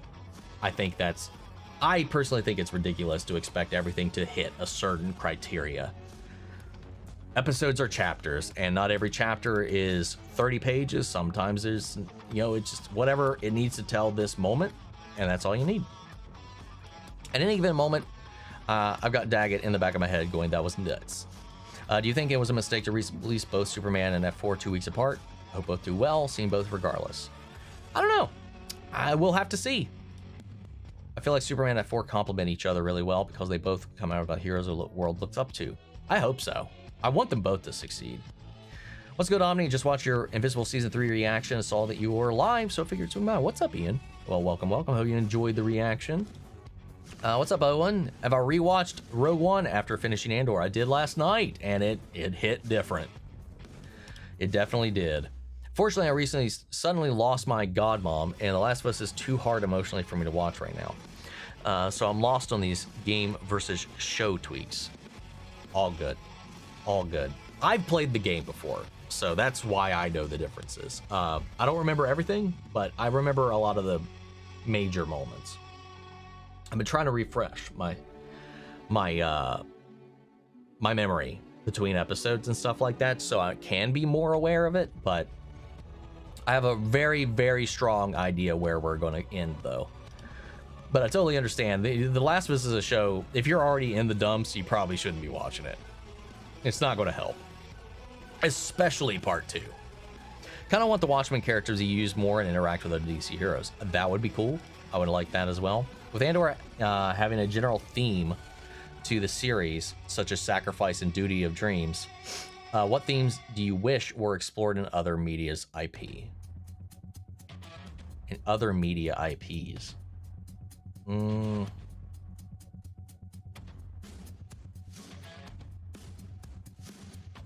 Maybe grief? Because I think grief can be very complex. I mean, that's kind of a little bit of what The Last of Us is diving into, not dealing with the grief or redirecting that grief elsewhere. I don't know. I think grief and I don't know. That's a good question. I need to ponder that a little bit more. Grief was the first thing that comes to mind to me, though. I think the requisite for living in Florida is just having a shit load of gators in it. I don't know. It's that or bath salts. What do you think will come first? The Last of Us 3 or The Last of Us Season 3? The Last of Us Season 3, for sure. What is the brand of headset when you do your reactions? They look cool. It's a HyperX. I can't remember the model, whatever the black wireless one is. But my last couple of headsets have both been HyperX. Not sponsored.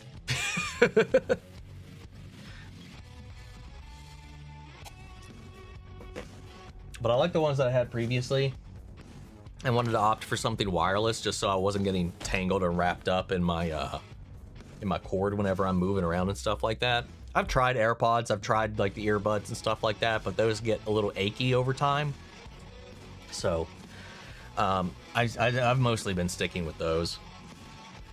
Did I enjoy season 1 or season 2 more of Andor? Season 2. I think I enjoyed season 2 more than season 1.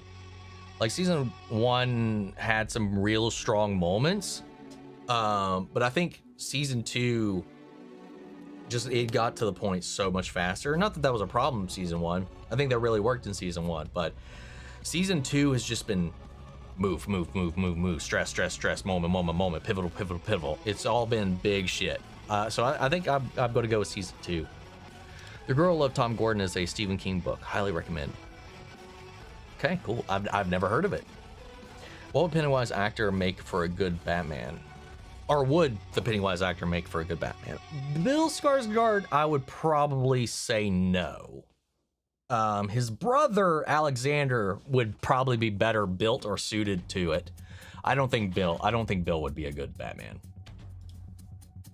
Thoughts on Jurassic Rebirth? So far, it looks promising. I'm not gonna say good, but promising. I like that it's out and about. It's and it's a venture film. It seems like it's trying to take things a little bit back to its horror roots as well. It reminds me of Atlantis a little bit, like the animated animated movie, Lost Empire, with Milo and all that gang. It reminds me of that.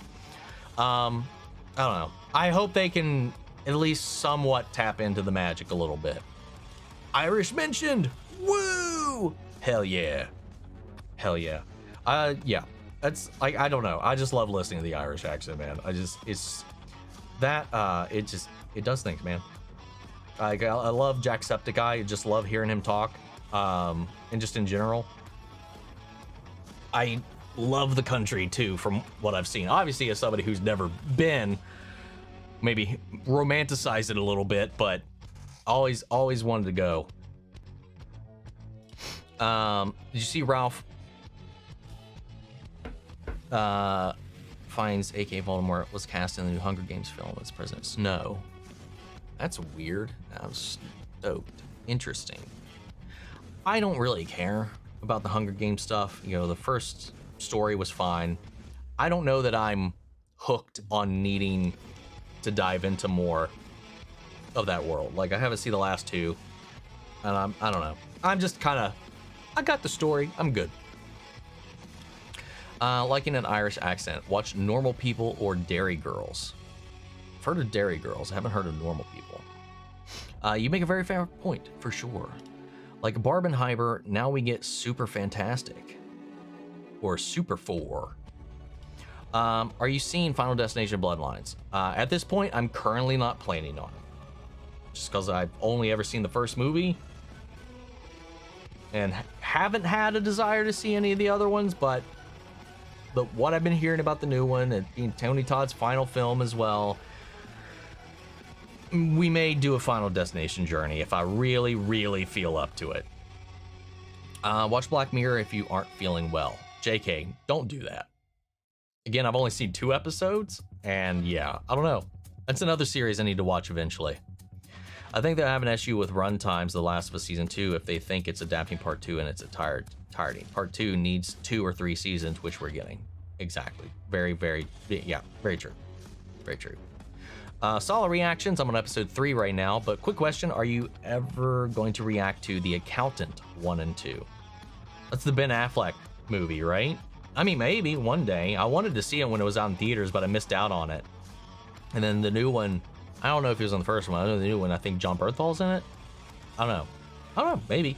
Heard good things about it, but I just haven't gotten around to it. By the way, last week you did say that Elemental won the movie poll reaction this month, right? Yes, indeed it did. The edit is done. I need to review it. The plan is to have it up Monday. So it should be up Monday. That's the hope, that's the goal. But yes, it was Elemental. Superman runtime is a perfect 2 hours and 20 minutes, not too short, not too long, and I think they'll balance the characters well in a film, which is occurring for some. Come visit Ireland and then we can hang out. Easy. Hell yeah. If I ever do, that would be fucking awesome. I would love to hang.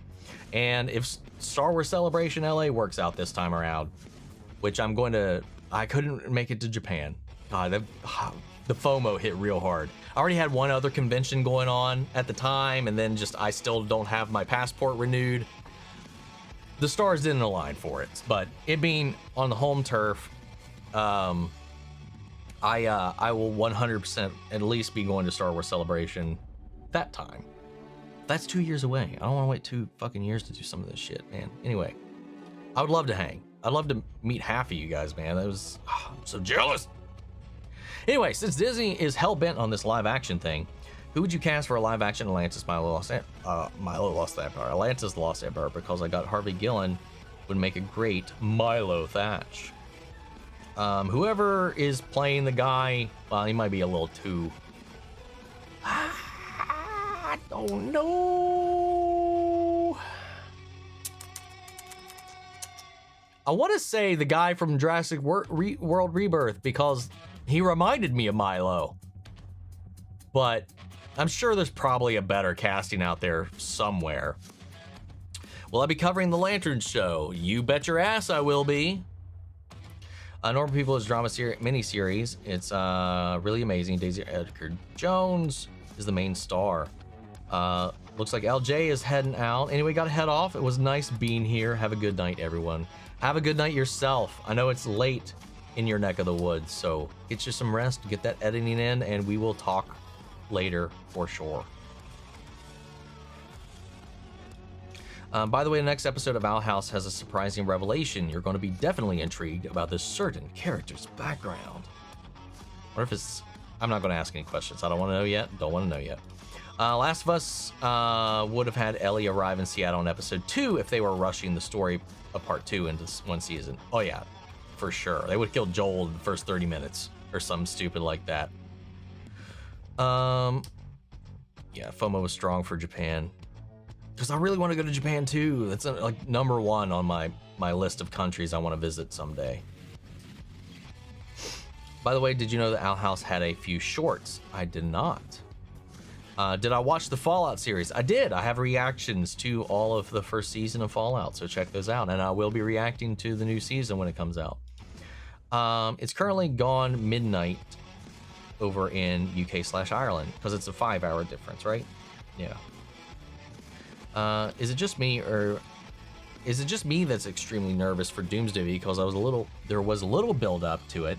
I mean, RGA Russo's and Thunderbolts help for sure, but I don't know why they are rushing a 2026 date. I have no idea. I really, really don't know. It does feel like there has been barely any setup for it, other than a couple of mentions here and there, like the end of Falcon. Sorry, God damn it, Captain America, Brave New World. Then I don't know. I still haven't seen Thunderbolts, but I've heard it sets this up. Obviously, it feels like obviously they had to course correct with all the Kang stuff falling apart. So I kind of get it. So I hope after this we can move past it and things smooth out a little bit better. But we'll have to wait and see. Yeah, it's still 11 degrees. And yet it's still 11 degrees. Interesting. I don't know what that translates to Merkin time or temps. Holy fluff nail biter of a Eurovision result. Hope you're having a good stream. Yes, I tipsy. I would seem like I was with how poorly I just read that. What's your favorite Warner Brothers movie of all time? I don't know, dude. That's a hard-ass question. The Dark Knight, maybe? I'd have to think about that. That's the first one that comes to mind, but... The Dark Knight or The Matrix? Matrix is Warner Brothers, right? Pretty sure. I mean, I know they have it currently, but I don't remember if they released it originally. Warner Brothers. Yeah, okay. Yeah, probably Matrix. Need to catch up on your Last of Us reactions. Get to it. I think they just want to do a soft reboot after Secret Wars. That's what I think is going to happen. Daisy Edgar-Jones is a fantastic actress, by the way. She was in Twisters too. She's been in a few things I've seen, or at least 1 or 2 things I've seen, I think. I know the name, but I still haven't seen Twisters. To Ginger's dismay, I still haven't seen Twisters yet. Do you think we could get another Kang after Secret Wars like in 7 years? Maybe. I mean, it might sound like a low temperature, but it's humidity 72%. It's not nice when you're trying to sleep. That sounds disgusting. Celsius is roughly 52 degrees. So that's pretty cool. It's pretty cool.